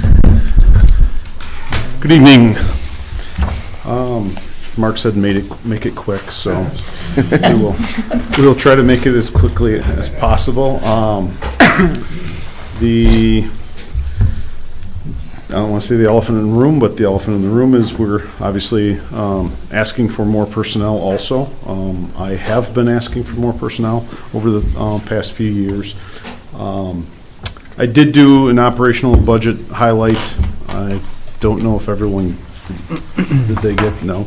So the highlights of the operational budget, I can go through line by line, but I don't think that's something that we really need to do. The highlights are on revenue side. We've got an increase in the EMS billing of $20,000. We're starting at fire. something. Okay, I'm sorry. So on the fire side, which is not, there's not a line item for revenue on the fire side, but our 2% dues increased by $4,800 on the fire side. We did increase that on the revenues, so there, you will see that that's been increased. So that's There's just nothing on this particular Do you want to explain budget. what the 2% dues are for our 2% new dues members? are, state reimburses the city for fire inspections, fire prevention, public education, based on our assessed value and the insurance premiums that are paid on that assessed value of the commercial properties. We then get 2% of that assessed value of the insurance premiums. So in ours, at this point, I believe this year it was $48,000. Where does that show up? It's on page 13, if you want to look. It's under government revenues. So it was 47,350. We did adjust it up to 47,000. So that was an increase of $4,800 from 16 to 17. So those are the increases. The increase in fire salaries went up due to raises. There again, asking for the additional person that isn't in the budget at this point. And the additional person would have split between EMS and fire. Yes, that That's why it's a position's- smaller amount than you might think. Between the two. There again, FICA, retirement, health insurance, those all are adjusted based on the number of personnel. Fire prevention and education, we increased that by $1,500. That's for the I Am Responding program that we utilize. I know some of the council members have had this in the past. The former mayor had it. It allows the personnel that are on duty to see who from the paid-on-call members are responding. They've got it on their phone. They click on it, and it shows who's actually responding to the station, so we can see how many personnel are coming to the station, how long it would take. There was an increase in the uniform allowance, but that's based on the increased personnel. The intern program, we discussed this at Public Safety, and our last 3 interns have left right after they received their paramedic license. So basically, we had them for a year. During that year, they were basically in class most of the time. So we are, at this point, I don't want to say discontinuing the intern program. We are reevaluating the intern program and looking at ways that we can make the program work better for us. So we've decreased that line item. Just one quick thing on that. When he says 3 years, they pay for that first year. We pay for upfront, but since they don't stay the full amount, they have to reimburse us their education. So we do get that reimbursed. Correct. Yep, but it's the time and there's more than just the funding of their class. It's the education, the time that our personnel are putting in to train them, to Monona-ize them. And so we want to make sure that we've got a program that is as beneficial to the city as it is to the interns themselves. So we want to reevaluate that. Fuels and additives increased to $1,600. I'm not really sure why we had such an increase this year over last year, or 18 over 17. There was some budgeting or some keying issues with what accounts it was going into. So I believe that will be correct at this point. The firefighter recruitment and retention, that was a decrease of $15,000 just based on usage. If you in my monthly reports, at the very bottom of it, it shows what the paid on call funds were for the year, and also the paid on premise for the year. We budgeted more than we ended up using. So, and then same thing with the paid on premise program, that's $20,000. So that's a $35,000 savings, which that money was the money we were going to take out of the ambulance fund balance. So we won't need to reduce or to pull out of the ambulance fund balance. So we should still continue to be under budget on that particular program. So, any questions on the fire budget? Brian? And Mark, this is actually more for you. So the adjustment for the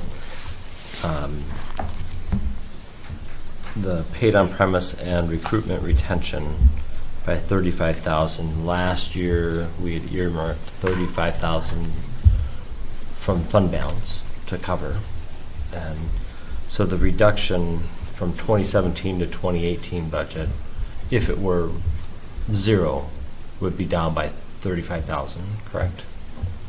Correct. Well, it's really a zero effect because you reduce the expenditures by 35,000, but you also reduce the revenue coming in by 35,000 because it was coming in from the EMS fund, so it's a zero effect. If you look at that On the that's why expense page, it would only be, the expense page is a $35,000 difference. Yes. And if I look at the bottom numbers, we really are about 28.7. Yeah. And so the difference is really some of the other smaller items and the salary adjustments that would be the increase. Correct. Okay. Andy? Thank you. Kind of to piggyback off that made me think, so we did the 35,000 from the fund balance last year. Are we putting the 15,000 out of the fund balance, or is that coming, sorry, for the paid on premise? Is that 15,000 now going to be in the levy? Or That's is part of the levy. Okay. So basically, the way you kind of look at it is the last year's 65,000 for the retention is what was used against the levy. 35,000 paid on premise was basically funded by the the fund balance. So if you had 15, it's a zero. It's a zero. Yeah. Okay. And so Mark asked, or somebody said the new employee would be 86,000. Is that the number? Am I right in that number, or? It's right around that area, give or take. But that's two funds together, so when you look at it would be split between the EMS. And inclusive of all benefits and all yes. that. So I guess just a question I would have to Scott. Can you share with us your thoughts between a new full-time and then the paid on premise? And, if you could have one or the other, or just kind of your thoughts around both of those happening and how that benefits or Okay, what the so staff the full-time position, right now we have 8 full-time firefighter paramedics. We've got 3 shifts, so there's one shift that doesn't have the third person on it. So theoretically, 1/3 of the time, we don't have somebody in the fire station if the ambulance is out on a call. Because the ambulance always has 2 people. Because the ambulance always has 2 people. We have to staff the ambulance with 2 firefighter paramedics 24/7. So whenever the ambulance goes out, which we are running roughly 1,200 to 1,300 ambulance calls a year. So, we're running, 3.5 calls a day at usually about an hour a call minimum. You're looking at that much time that the ambulance is gone. We have approximately 70 to 80 mutual aid ambulance calls that come into the city. So that means when our ambulance is gone, we have another ambulance that comes in to take care of the patient. Over 1/3 of the time, we have nobody responding prior to that ambulance getting there. The page goes out for the fire department, for our paid-on-call members to respond to the scene, and they're responding from home to the station, then to the station, to the call. Everyone got the email that I sent out. We did have an extended time period to get an ambulance on site or an engine on site so that they could open up the building. I've got approximately 40 other calls throughout this year that we have extended response times on. Those are the EMS calls. Those are the calls that if we've got that 9th position, we have the ability to get somebody on site within 4 to 6 minutes to provide EMS care to at least those 75 to 80 secondary calls, let alone the calls if the engine's out inspecting.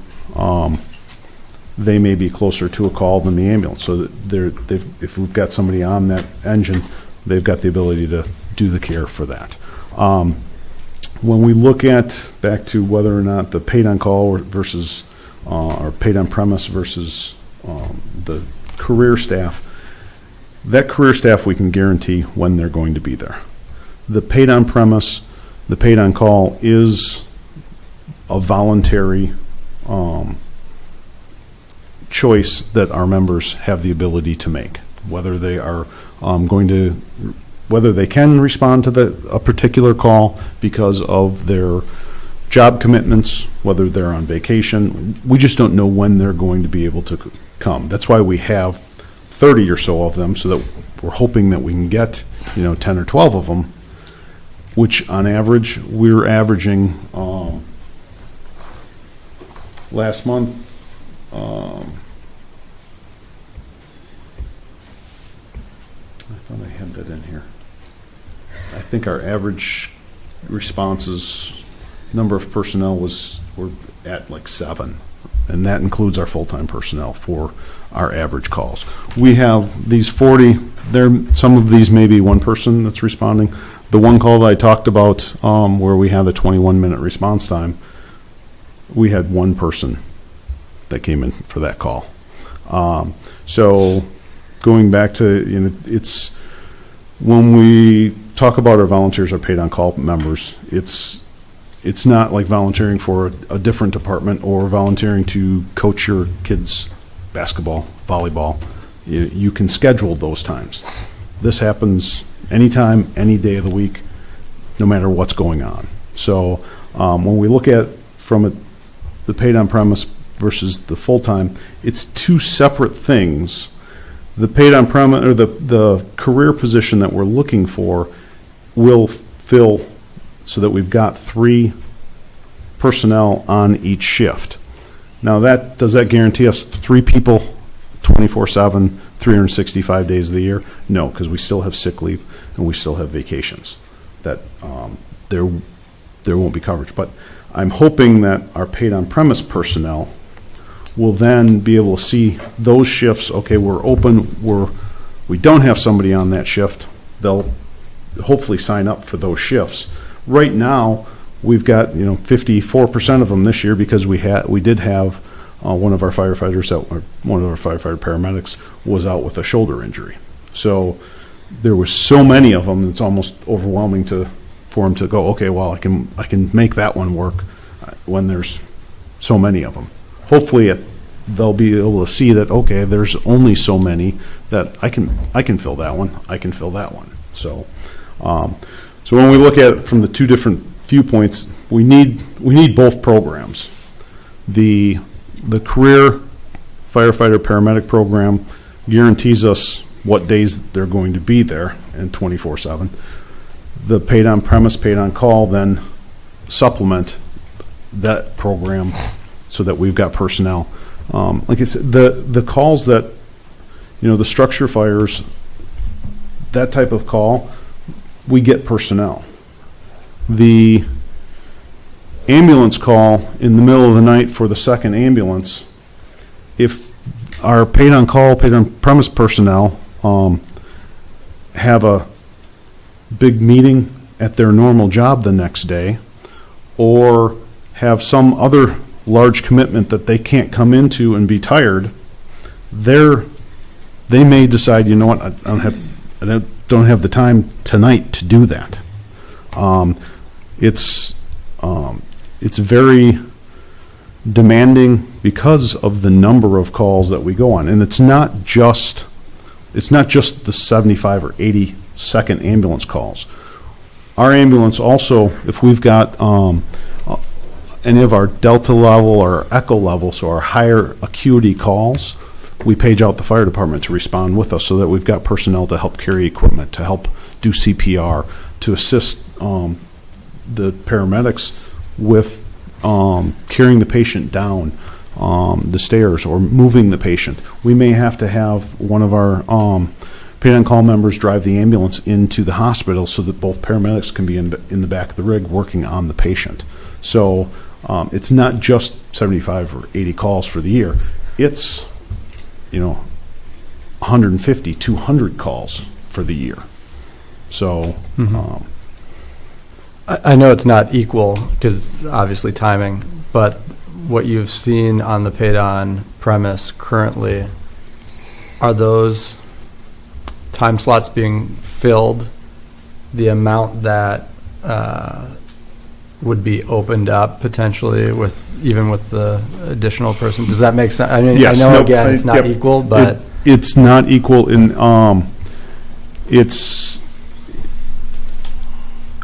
are the current paid on premise personnel filling enough shifts to cover the days off of the sick leave and the vacation? No, not as of right now. We're hoping that the paid on premise program will continue to grow. One of the other things that we've done from our standpoint when we're bringing on new personnel is any new personnel are required to stay at the station 24 hours a month. In the past, we never had anybody staying at the station. Now it's a requirement, no matter where you live, you have to stay 24 hours at the fire station. So that brings in new personnel. They understand that right from the get-go. They're going to commit 24 hours at the station. So. And I guess you've touched on a few of the things, but how would you evaluate, the first year of the paid-on premise, program, and how do you see it moving forward, or what adaptations would you? It's a success in that we do have people coming in. We went from no people staying at the station to now we do have people. Is it as many people as I was hoping? No, that's obvious by the budget numbers. I was hoping for much more. But we're, once again, hopeful that it will continue to grow. And with putting forth the new thought process of any new members coming on have to fill the 24 hours. We're also talking from the officer standpoint, do we start requiring all of our members to spend 24 hours at the station? Currently we require our officers to take the OIC, the officer in charge position, 12 hours a month. We're looking at bumping that up to 24 hours a month so that we do have officers that are committed to being and going to every call on that particular time frame going. So. Okay. Thanks. Anyone else? Doug? So first, just to kind of go through the bit of the history, especially since we've got two alders who haven't been through the budget process before. And I'd emailed you this question today, but just can you go through like what our staffing was, say, was it 4 years ago or 5, and how we, what it is today and how that kind of happened? Okay, so I've been pushing for more personnel since I got here in 2010. So when I got here, there were 6 full-time firefighter EMT intermediates. We have since moved to paramedic level, higher level. Our call volume has increased slowly. It hasn't skyrocketed, but it has increased slowly. So we went from 6, filling 6 shifts. So whenever somebody was off sick, 2 people on, that left 4 people off. If one of the 2 that was on took off for vacation or was sick, one of the other 4 had to fill it. We did have some LTEs that we were able to pull in, but not a lot. The LTEs turned over. Usually, if we had a good LTE, they were getting hired someplace else. or we hired them ourselves. So went from 6, and then I requested more personnel. The former mayor decided we'll do an ad hoc committee to discuss our staffing. That was in 2015. The 2015 budget put in for one full-time position that would start after July 1st, after the ad hoc committee made its recommendation. Took the ad hoc committee a little bit longer. We ended up hiring a little bit after, I think it was October of 15 is when we hired the position, the full-time position. And then in 2016, we added another position to bring us to our current 8. The ad hoc committee recommended the addition of 3 full-time firefighter paramedics and the addition of a Monday through Friday firefighter inspector, basically a plan review position. And currently we've hired 2 of the 3 firefighter paramedics, and I haven't even brought up the other position as of yet. So the 3 full-time firefighter paramedics, 1 on each shift, is what my focus is at right now. As the police chief had said, we're all hurting for staff, but we do understand that there is levy limits. As with most other department heads, they're going to fight and think theirs is the most important position. When I look at it from my standpoint, these 40 calls where we've got unrealistic response times for emergency calls, and we don't have the ability to categorize 1, 2, or 3. We have to send somebody to everyone as quickly as possible. We can't say, okay, you've got an injured back, we'll get you when we get you. We have to have somebody responding, and an ambulance responding or a fire engine responding. So we've gone from 6 positions to 8 positions, so which is great, and I understand that it's a lot to do in the last couple of years. With that though, I go back to the 30 years prior. We still had the same staffing in 2014 that we had in 1985, 84. So the 30 years before, we had the same staffing on the career side.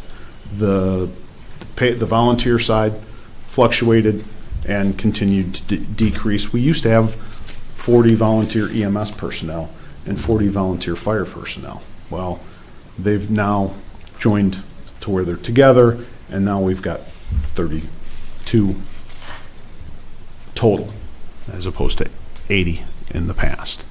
Do you want to explain the paid on premise, the paid on call? Is that, I mean, to me, that's part of this too. Yeah. Go ahead. I'm sorry, did you have? I did, but yeah, that's fine. Okay, so the paid on premise, these 32, 36 personnel that I just talked about, they receive $15 per call. So every time they come to a call, they receive $15. Whether it be a call that is an alarm sounding that takes us a half hour to take care of, or it be a SWAT instance on Tecumseh, which they're there from 10 o'clock till 10:30 the next morning, 11:30 the next morning. They get $15. So that's the paid on call portion. And when did we institute? Was that 2 years ago we started that? That I believe they didn't was used to be paid, right? Correct. They it started out in, I want to say, I think 14 is when we started out. They got a stipend, so it wasn't a paid on call. What we did was we did a point system. You received so many points for each call that you went on. You received you received so many points for each drill that you made, and depending on how many drills you made throughout the year, that kind of determined how many points each of your fire calls were with. Then at the end of the year, you got a check. The average check, I believe, was $134. So not much, but we gave it to them right before Christmas. They really appreciated that. So we took that program, then slowly moved it into the paid-on-call program that we have now of $15 per call. So 16 is when we started doing the paid on call. It's the $15. $15, right. So the paid on premise, actually I thought it was 15 that we started the paid on Paid call. on call was 15 and 17 was paid on. Okay, Yeah. yes. 16, 17. So this year was the first year we did the paid on premise, correct. So in 17, now we have the paid on premise. The paid on premise is for each 24-hour shift. If you're a firefighter, you get $52 for a 24-hour shift. These are the volunteers. Yep. If you are an engine operator, and we call them MPOs, motor pump operator, or an officer, you get $90 for the 24-hour shift.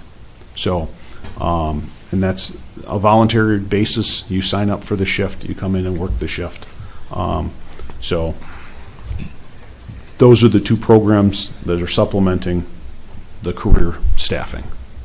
I'm sorry, Doug, did you have? Yeah, well, so, I mean, it's great we've not only added 2 personnel, but we've gone from, EMT, intermediate service to paramedics, which I would guess that most people in Monona didn't even know that they weren't paramedics before they became I would agree, paramedics. yep. And we were, I think, if I recall correctly, part of the way we were able to afford that transition was because the people who left had worked there in the department for, 25 years or something, and were retiring at sort of top-end salaries, and we're bringing in paramedics more at the beginning of their career. Yep. Right? So, Yeah, and another way that we were able to do it also was we outsourced our EMS billing. And we went from, our EMS billing, when I got here, was $190,000 for the year. We are now at $385,000. So the increase in the revenues that we've gotten, and it's not strictly because of the outsourcing of the ambulance revenue or the billing. We also increased our cost for transports.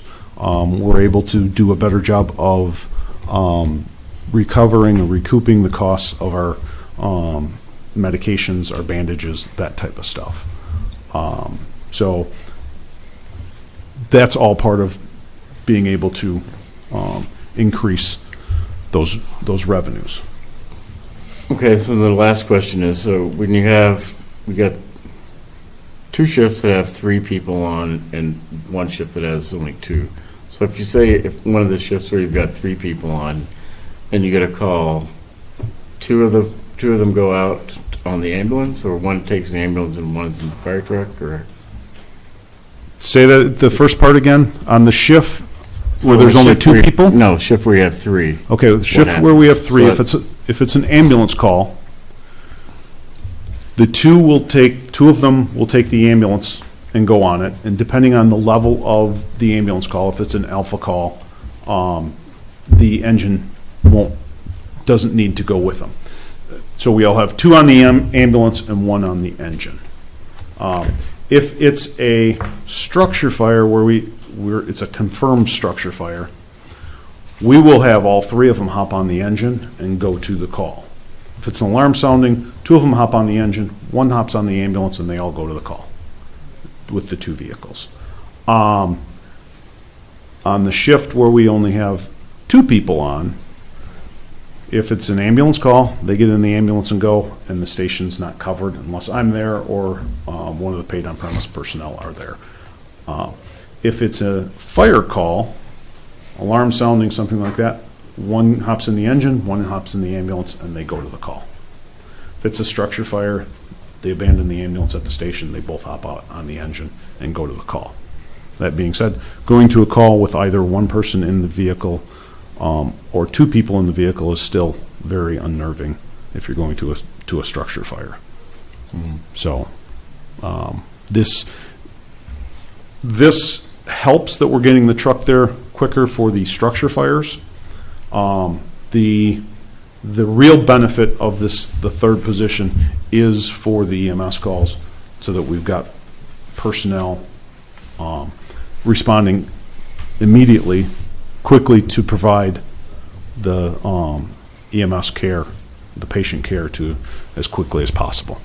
All right, so just to follow up on that, when you have 3 there, if 2 go out on an ambulance call, there's 1 still at the station and another ambulance call comes in, they can take the backup ambulance and respond? No, they take the engine. They take the and engine. respond, because then we have a mutual aid ambulance coming into the city. Okay, all right. But we do carry equipment on the engine that they're able to start patient care until the ambulance gets there. You always need 2 on the ambulance. Yep. Okay. State requires that you have 2 personnel on an ambulance to operate as So an the ambulance. only time we would use the backup ambulance is when the other one's out of service? If we have staffing, yes, the other one's out of service, which we've done that. We did that this week. We had, Or I suppose if you had enough volunteers in addition to the full-time staff, that you could take both of them out? yes, but we have not had that ability Okay. lately. Yeah, we do try to staff the second ambulance at the football games, if we've got personnel. Okay, thank you. Chad? Chief, if you could clarify some of the incidents where essentially we haven't been able to provide the response that we expect. I heard you say one time it was 70 to 80 incidents this year, but then I heard 40, and I just wanted clarification. 70 to 80 are the number of incidents that we have a mutual aid ambulance come into the city. Okay. Okay. We've had approximately 40. Our response times are not what they should be, and that's 40. That's not only those mutual aid calls. That may be car accidents also, that type of stuff where we haven't been able to get in. If the 2 people are on the ambulance, they're out inspecting, we get a car accident, getting an engine on scene in a timely manner is a big thing. Okay. And those roughly 40 incidents, is that out of the 1,200 to 1,300 incidents? That's out of the 400 to 500 fire incidences. So we run 12 to 1,300 EMS calls. We run 400 to 500 fire calls. Okay, so the 40 are fire calls, are not EMS? Correct. So how often are we too slow on an EMS call? It's hard to, part of the problem with figuring out this year, Image Trend went from one platform to a new platform. So I'm working off of 2 different platforms, and the new one's not working well. Okay. So figuring that out, it's, Brendan, do you have a? Is he trying to, are you talking EMS calls for the ambulance or EMS calls for the fire response? Just to clarify, we'll just clarify it all. For the primary ambulance, when it's staffed, which it always is, with 2 paramedics. For the vast part of it is, our EMS, our initial EMS responses, right, because we're staffed in the station right away, we don't have a problem with our response times. Okay. It's our backup ambulance calls or our fire calls when the ambulance isn't in the station, whether it be out inspecting or it's already on a call, and then we get a fire alarm or a mutual aid ambulance or a structure fire. It all depends on those different variables. Right. I mean, what I'm trying to clarify, because obviously you'd never, not be able to get there. Correct. On time, and that's ideal.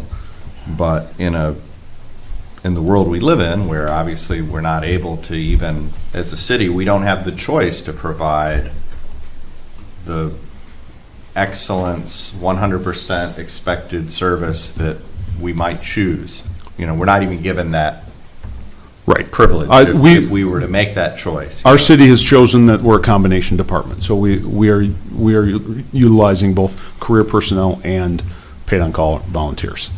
The response times, the expected response times is less because if it in a combination department or a full volunteer department, because you have to take into effect, they have to respond from their house Right. to the station, then to the call. Sure. So when we look at it from that standpoint, Madison's expected response times is 4 to 6 minutes. Okay.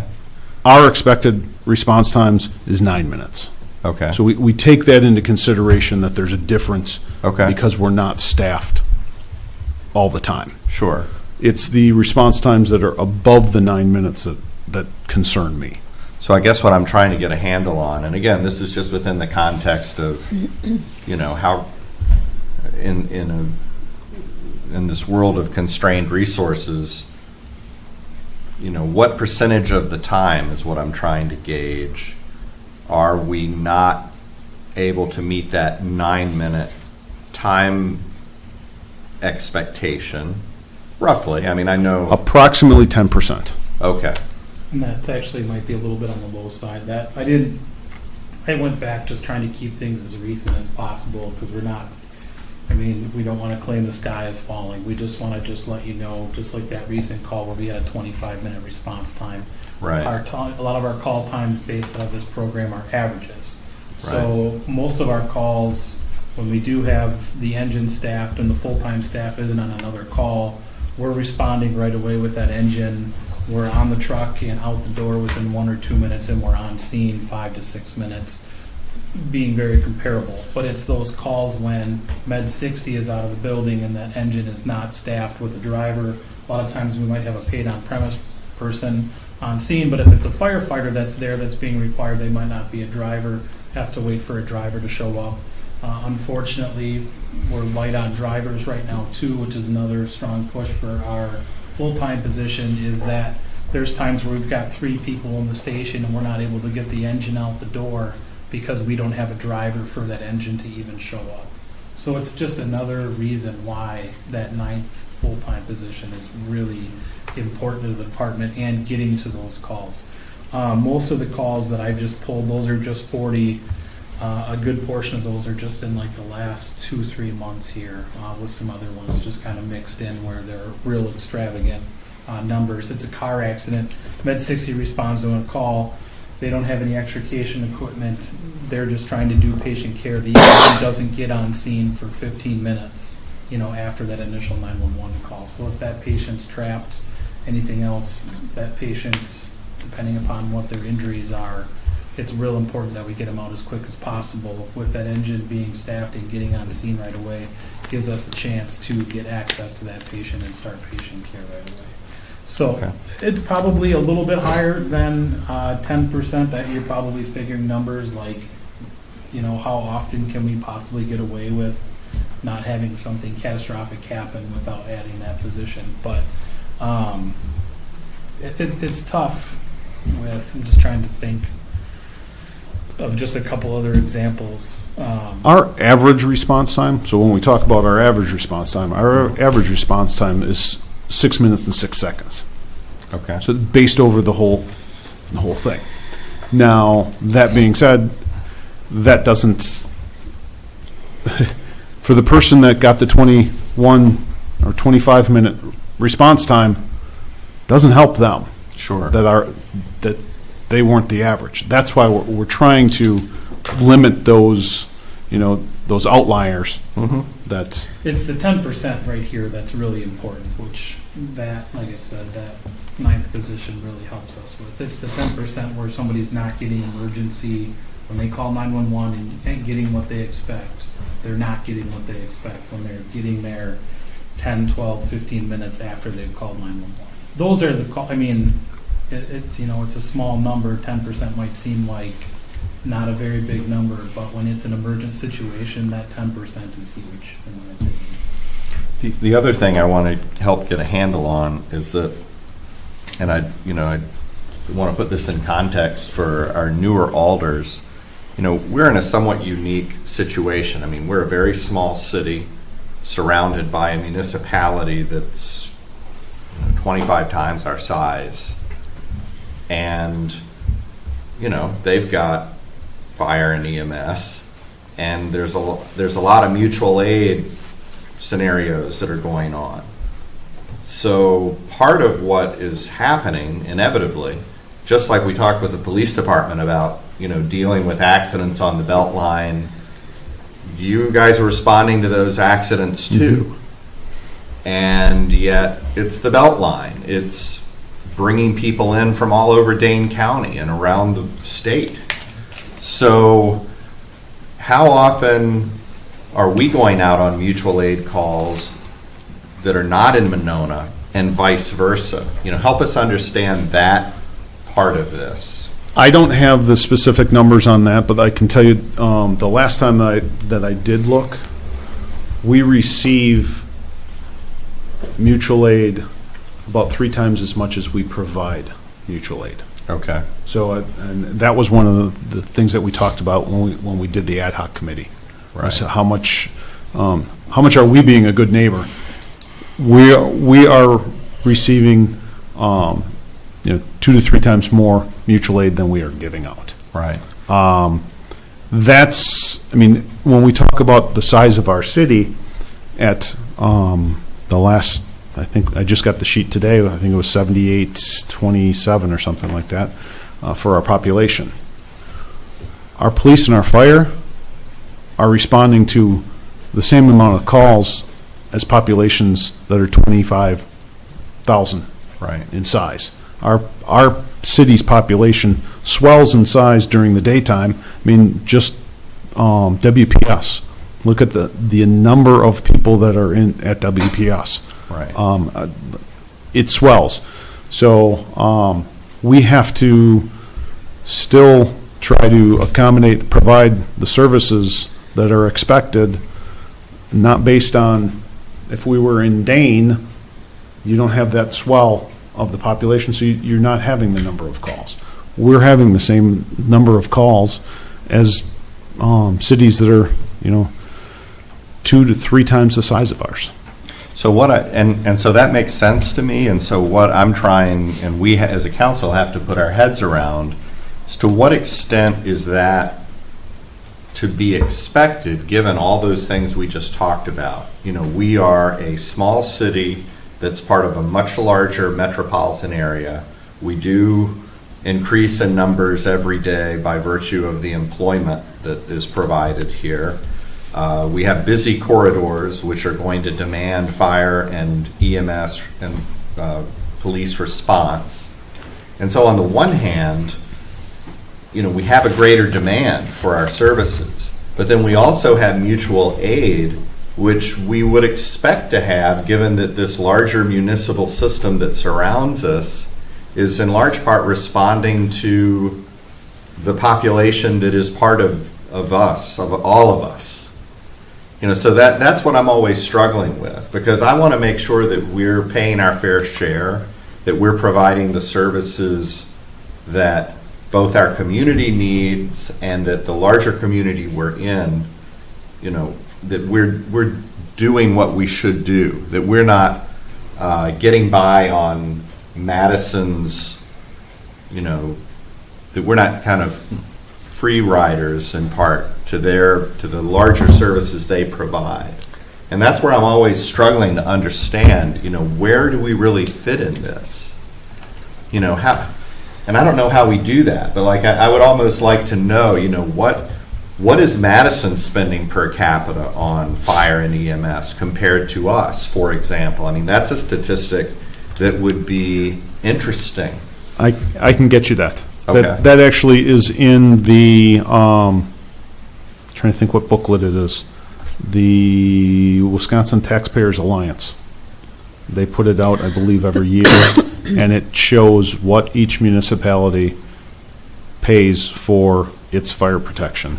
I want to say, and I'm just going off top of my head, ours was, I think, $16 per capita. Madison's was 32 to 34. But those numbers I'm not positive on. But you can get that.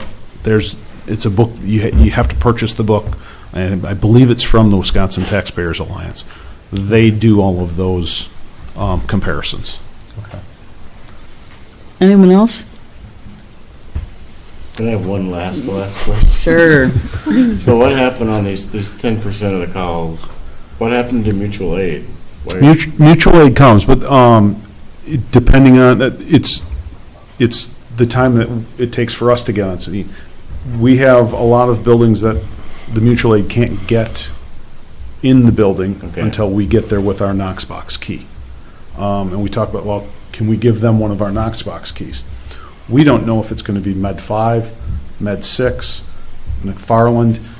As a municipality, Med 5 and Med 6 are Madison Medic 5, Madison Medic 6, or McFarland Rescue 84. So municipalities, fire departments don't give up their Knox box keys to other municipalities. It's just not a good process to get into. Right. Yeah. So unless you're a joint department like North Shore Communities up north of Milwaukee. Okay. Do you want to talk about EMS? If there's anything else to add, or have we covered it? Page 139. The big thing with EMS was the increase in billing for of $20,000, and the personnel's the same. We decreased EMS stipends by 1,000.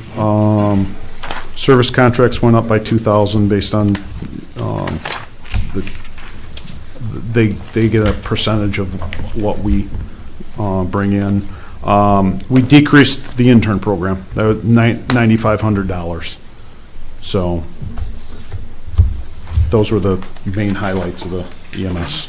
So the property tax went down 40,000 or 17,000, but the biggest thing is fund balance applied, you see, is 35 last year, now it's 0. So that's also with the transfer to general fund, it was 37,000, now it's 2 because we're not doing that transfer of 35 anymore to the general fund. So those things are. Mark, can you explain the 2? 2? The 2,000 is we're pretty late for them. We charge it like all the other funds that are not in the general fund, like a fee for accounting or some type of services that are done in the general fund office, because we do the payroll, we do their bills, so we do charge them the $2,000 for those type of things. Is that based on a percentage of their budget, or how do you get that number? The number's always been there. It's always been there. It's always been 2,000. It's been there since I was here, and that was always been the charge, so I've never. I was just curious, because I know other departments are quite a bit more. So. Yeah, we probably should charge them more. Yeah. What are the other departments? Library. Library like 14 or something like Library's that? 14. But they get insurance charge too for the building, because we pay. So library, the utilities. I think that's the other. The cable gets a charge too, a little bit of a charge. Any questions, Chad? Something that I want to point out that it took me a few years to notice, just to the newer folks. If you look up at the top line here, on this particular department, the first item is the general property taxes. And so, that's literally the amount of property taxes that the ambulance service is costing the taxpayer. And then the other things are fees mostly that we're collecting for sending out that ambulance. And so what's important to see here is that if you look at the very bottom line, our cost and expenses for ambulance has gone up over the years. But if you look at the top line, what the taxpayer is contributing to it has remained almost level. It was $138,000 in 2014, and it's $140,000 in 2018. It's varied, but the point being that because the fire chief has, as he alluded to earlier, has been doing a better job of collecting payment, for the services we provide. We've been able to provide more service and not cost the taxpayer more money. And I just want to point that out because that's another part of this whole conversation. Does anyone else have anything? Nope. Okay, thank you very much. Thank you. It's quick. Right on time. As quick as I thought. And last but not least, April Little. Because it's late, I'm going to talk real slow now. Okay. Put us Page to 20 we'll start 20. April's. 20? Legislative and legal, judicial. Motion adjourned is always in order. Yeah. So again, I'll just give the highlights. Legislative and legal, just slight increases only. That just basically pays for our alders and our attorney. For court, a couple changes. Outside services increases for new software support used for collecting unpaid citations. The software itself is in the capital budget. This will be offset by increased revenue collections. Before you talk, judicial salaries, you notice it went from 40,000 to 52. So basically what was going on there is clerk Latoya Robinson, her time was actually in the past. It's been recorded in the police, like a certain percentage. I don't know offhand what it was now. I think 15% was allocated to the police, which in the past they used to do some work in the police department. Now it's totally separated, so I moved the cost back. So the full amount of the salary is here and it's been adjusted. So the police doesn't show it going down because they have other costs for salaries, but it was decreased out of that account and then increased here. So it's a zero effect overall. It's just where it's shown. So that's why the salaries look like there's a huge increase. And that cost shift is basically required by state statutes that the court is treated completely as a separate department. Administrative services, there is a proposed new internship and... I'm sorry. The one thing I just want to bring up, this is going to affect your court costs. If you want to talk about that software, it's a new software that we can bill quicker with the state, where the State Department of Revenue now can, basically if you have some type of bill, they basically can take it out of your bank account. There's all kinds they can do stuff. They can freeze your accounts or stuff like that. So we're anticipating we're going to get more money from this for court collections. So we did increase the revenues for the court costs because we did increase it by $5,000, but I think once we get into it, we're going to see a higher increase. Then we'll probably increase it in the future budgets. But I just wanted to let you know that's coordinated, so it's related to the court increase in revenue. So. Okay. Administrative services includes a proposed new internship to work with me to oversee the university year program and special projects implementation across all the departments. And there is a possibility of obtaining a $2,000 grant offset from WCMA, but it's just shown at the total cost here. The primary focus would be on the UCY transportation components, the safe routes to schools and bike ped plans like we've been talking about, to lend an extra set of hands to help with that. And the secondary primary project would also be a community media strategy. That's something that was mentioned. We don't really have a strategy or a strong presence. We have a lot of things changing with the new radio station. But I think that person could really help a lot of different departments. We'll have 4 elections next year. It'd be another set of hands. So they really could be useful across the departments. The person is proposed to be paid at $12 per hour at $15 or 15 hours per week, which is comparable to what we pay our other interns. Professional development, it adds $3,500 for outside educators and additional contract time with our existing IT folks to help educate staff in all departments about the latest in software and useful apps, including Microsoft Excel, social media, and file sharing. And I think, most people haven't probably gone through software training for a long time, and there's a lot of new offerings out there that we're not taking an advantage of. And, for example, the file sharing, when we were trying to do the codification, a lot of department heads, we don't typically use that, so that we had some learning curve just to get everybody up to speed, so. Marketing funds for projects of the new Tourism Commission, which monitors and receives room tax revenues, and by law must use this revenue now for tourism promotion and development that can reasonably be likely to generate paid overnight stays in the city. And that's a statute change again there. The increased expenditures in this account would be offset by hotel tax revenue allocations. So it's budgeted at what we anticipate receiving in these tax revenues, but if we fall short, we can adjust the projects downward accordingly, and or even carry money over from one year to the next.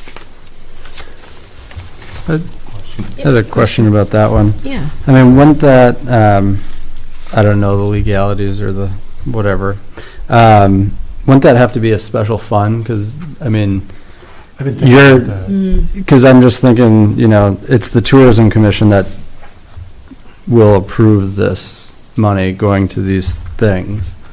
And, I don't know what word I want to use, but I don't know if we have the authority to tell the commission that they have to use this way, I guess is the point.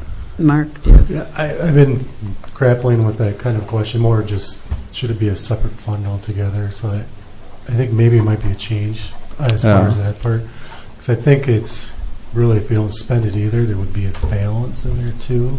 Yeah, they would have Like a fund balance, yeah. So, but as far as that, let me think more about if that should be split out. But it definitely, this is where this is. I just feel like it would be cleaner in a lot of I ways. think it would be too if we can do it. But this definitely, that marketing fund, maybe should be, for now, is changing to it should be tourist money. But that's basically what ends up being.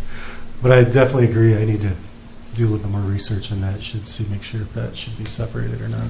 What happens if they don't spend the whole thing? I mean, do they It sits in a legally fund. have to, or it just They stays in keep it, yeah. If we don't spend it, I mean, you don't have to say you don't spend it the year, it should be its own separate fund. But I mean, that's okay with the state if they don't spend it all? Yeah, they're, in 1 year. for like this year, we don't even know if we're gonna have enough money to even go to a tourism because of revenue coming in, so it carries over. Yeah, okay. Aren't you eventually expected to spend? You're eventually supposed to. Yeah, that's what I wonder, if there's some kind of guidelines about that. We've always spent 10 on that guide, right? Yeah. Or in recent years, anyway. Actually, in my descriptions, I changed it to marketing/tourism fund, and I know we talked about it, but I don't know if Mark actually changed in the system for the accounting software, probably not. Yeah, so. But definitely, Brian I did. did figure that out. Yeah. Brian? So is the 21,000 the base that we have to do? 21,000 is what we're gonna have this year to spend. Technically, that'd be their amount that we're required to. Because in your earlier slide, it was 11,000? I just added 11,000 onto the 10,000. So it was 11 in addition beyond the 10? Yeah. The 10 is what we've always spent in the past, but. I just added that on there, that's how I got the 20. There was 10 already in the budget, another additional 11, so really, because we had to spend the 21. That's what I mean. And then the follow-up question about Alder Kitzler's observation of this being a separate fund and a fund balance, and having the appropriate fund balance fee associated with that? Yeah.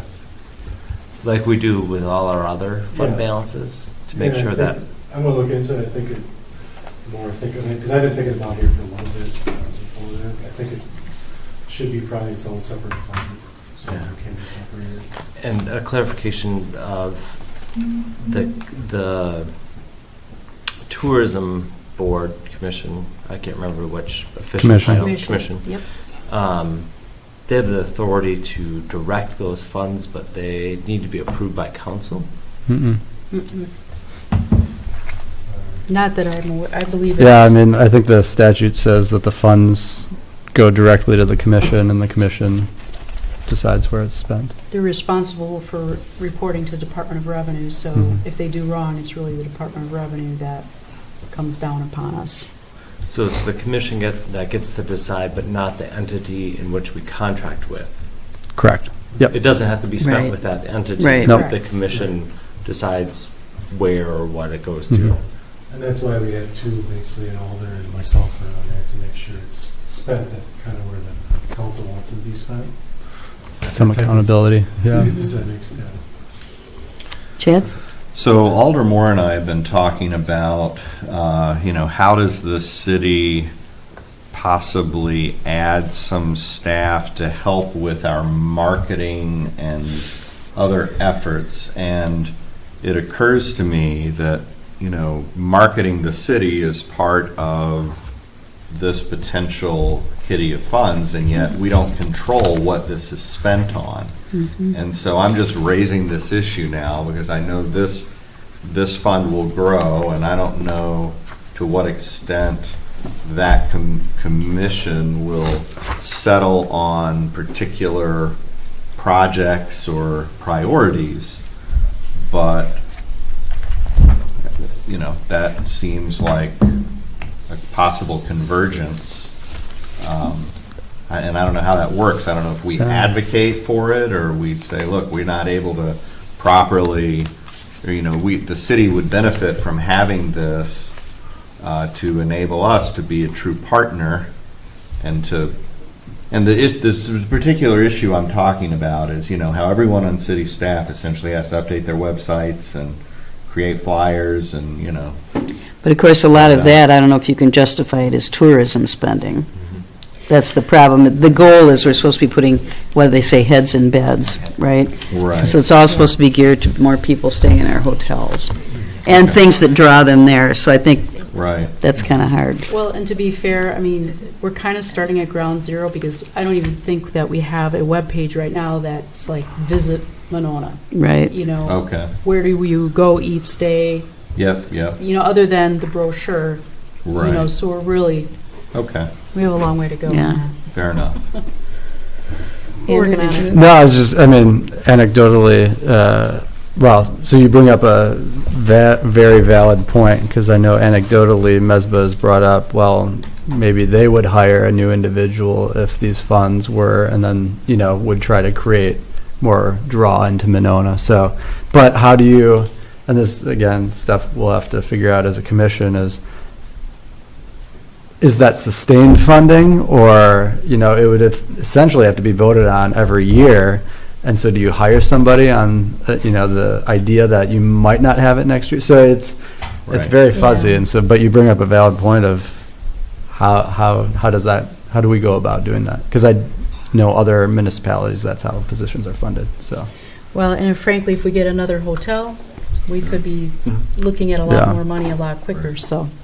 But we still can't control it, unfortunately. Right. Yeah. Any other questions? So I have just a question about, sorry, I do. No, go ahead.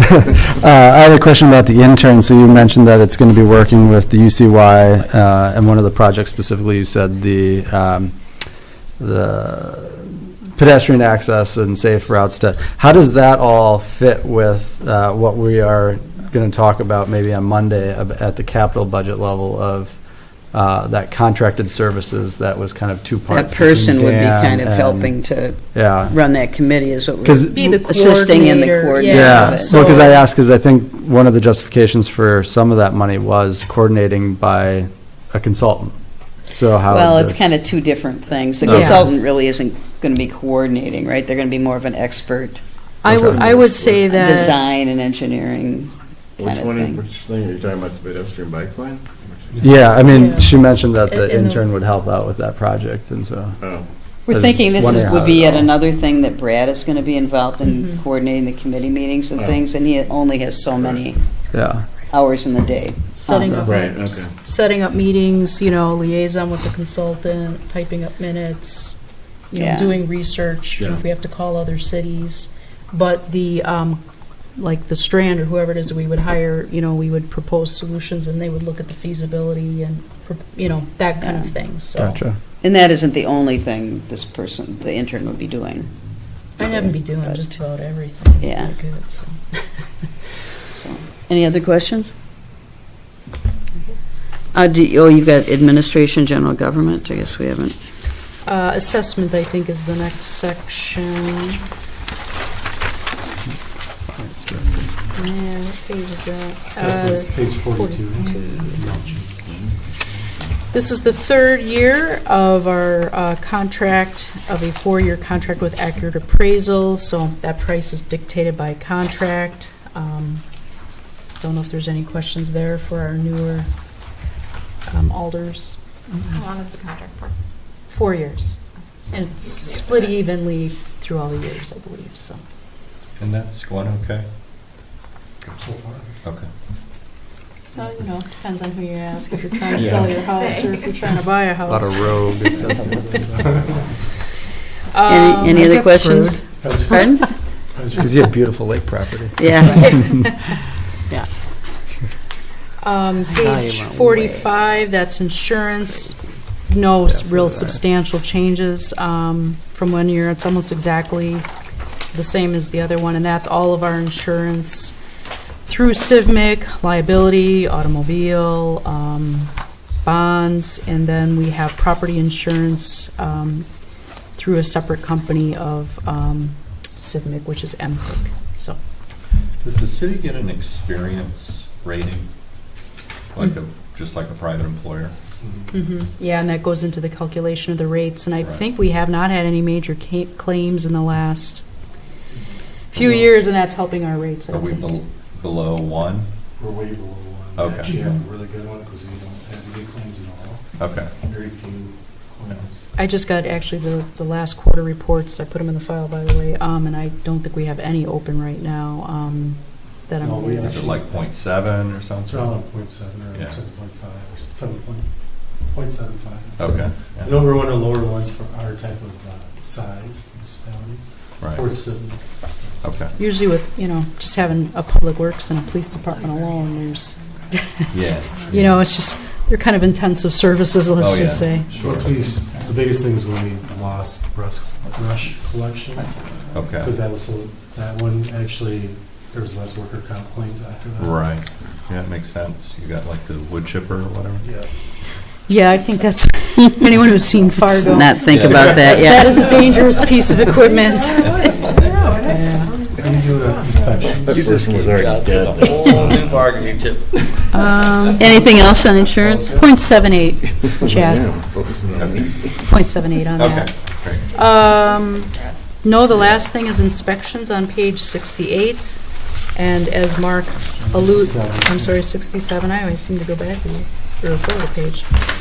And as Mark alluded to, it's going to be an interesting year because McFarland is having a building boom. They're going to be seeking to end our contract early, probably in spring of next year.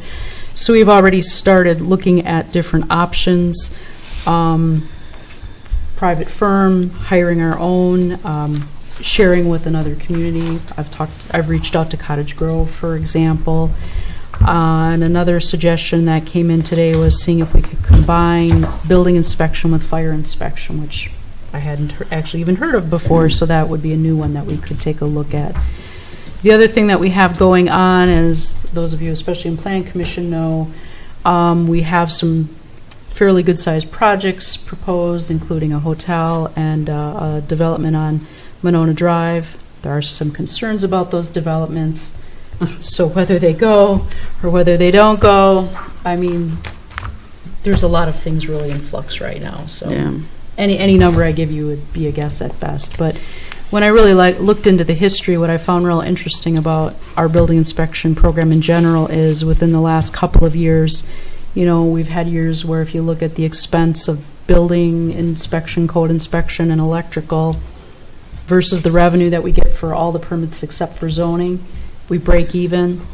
1 year we were at about a $22,000 to the good. Another year we were at $141,000 to the good, and that must have been the trace the year. So wildly all over the place, even when we know what's going on. So we will continue to work on that, but at some point it will come back to here with a recommendation, and we may just need to look at a contract service at least to get us over the hump, and maybe we can have the stars align with another community. But a good building inspector is a hard get because of the skill level that is required, and it's pretty competitive to get anybody. It's just not a lot of people going into this field. It's a problem all over the state. So Didn't we just renegotiate that contract with McFarland? We did make some changes with that. Wasn't We made that some just like- changes, but they were relatively minor. Oh. And, yeah, I mean, actually, this, I was just surprised that we went through all that and now they're, They had just termination- realized they had a building They boom. had a termination clause. And, Oh.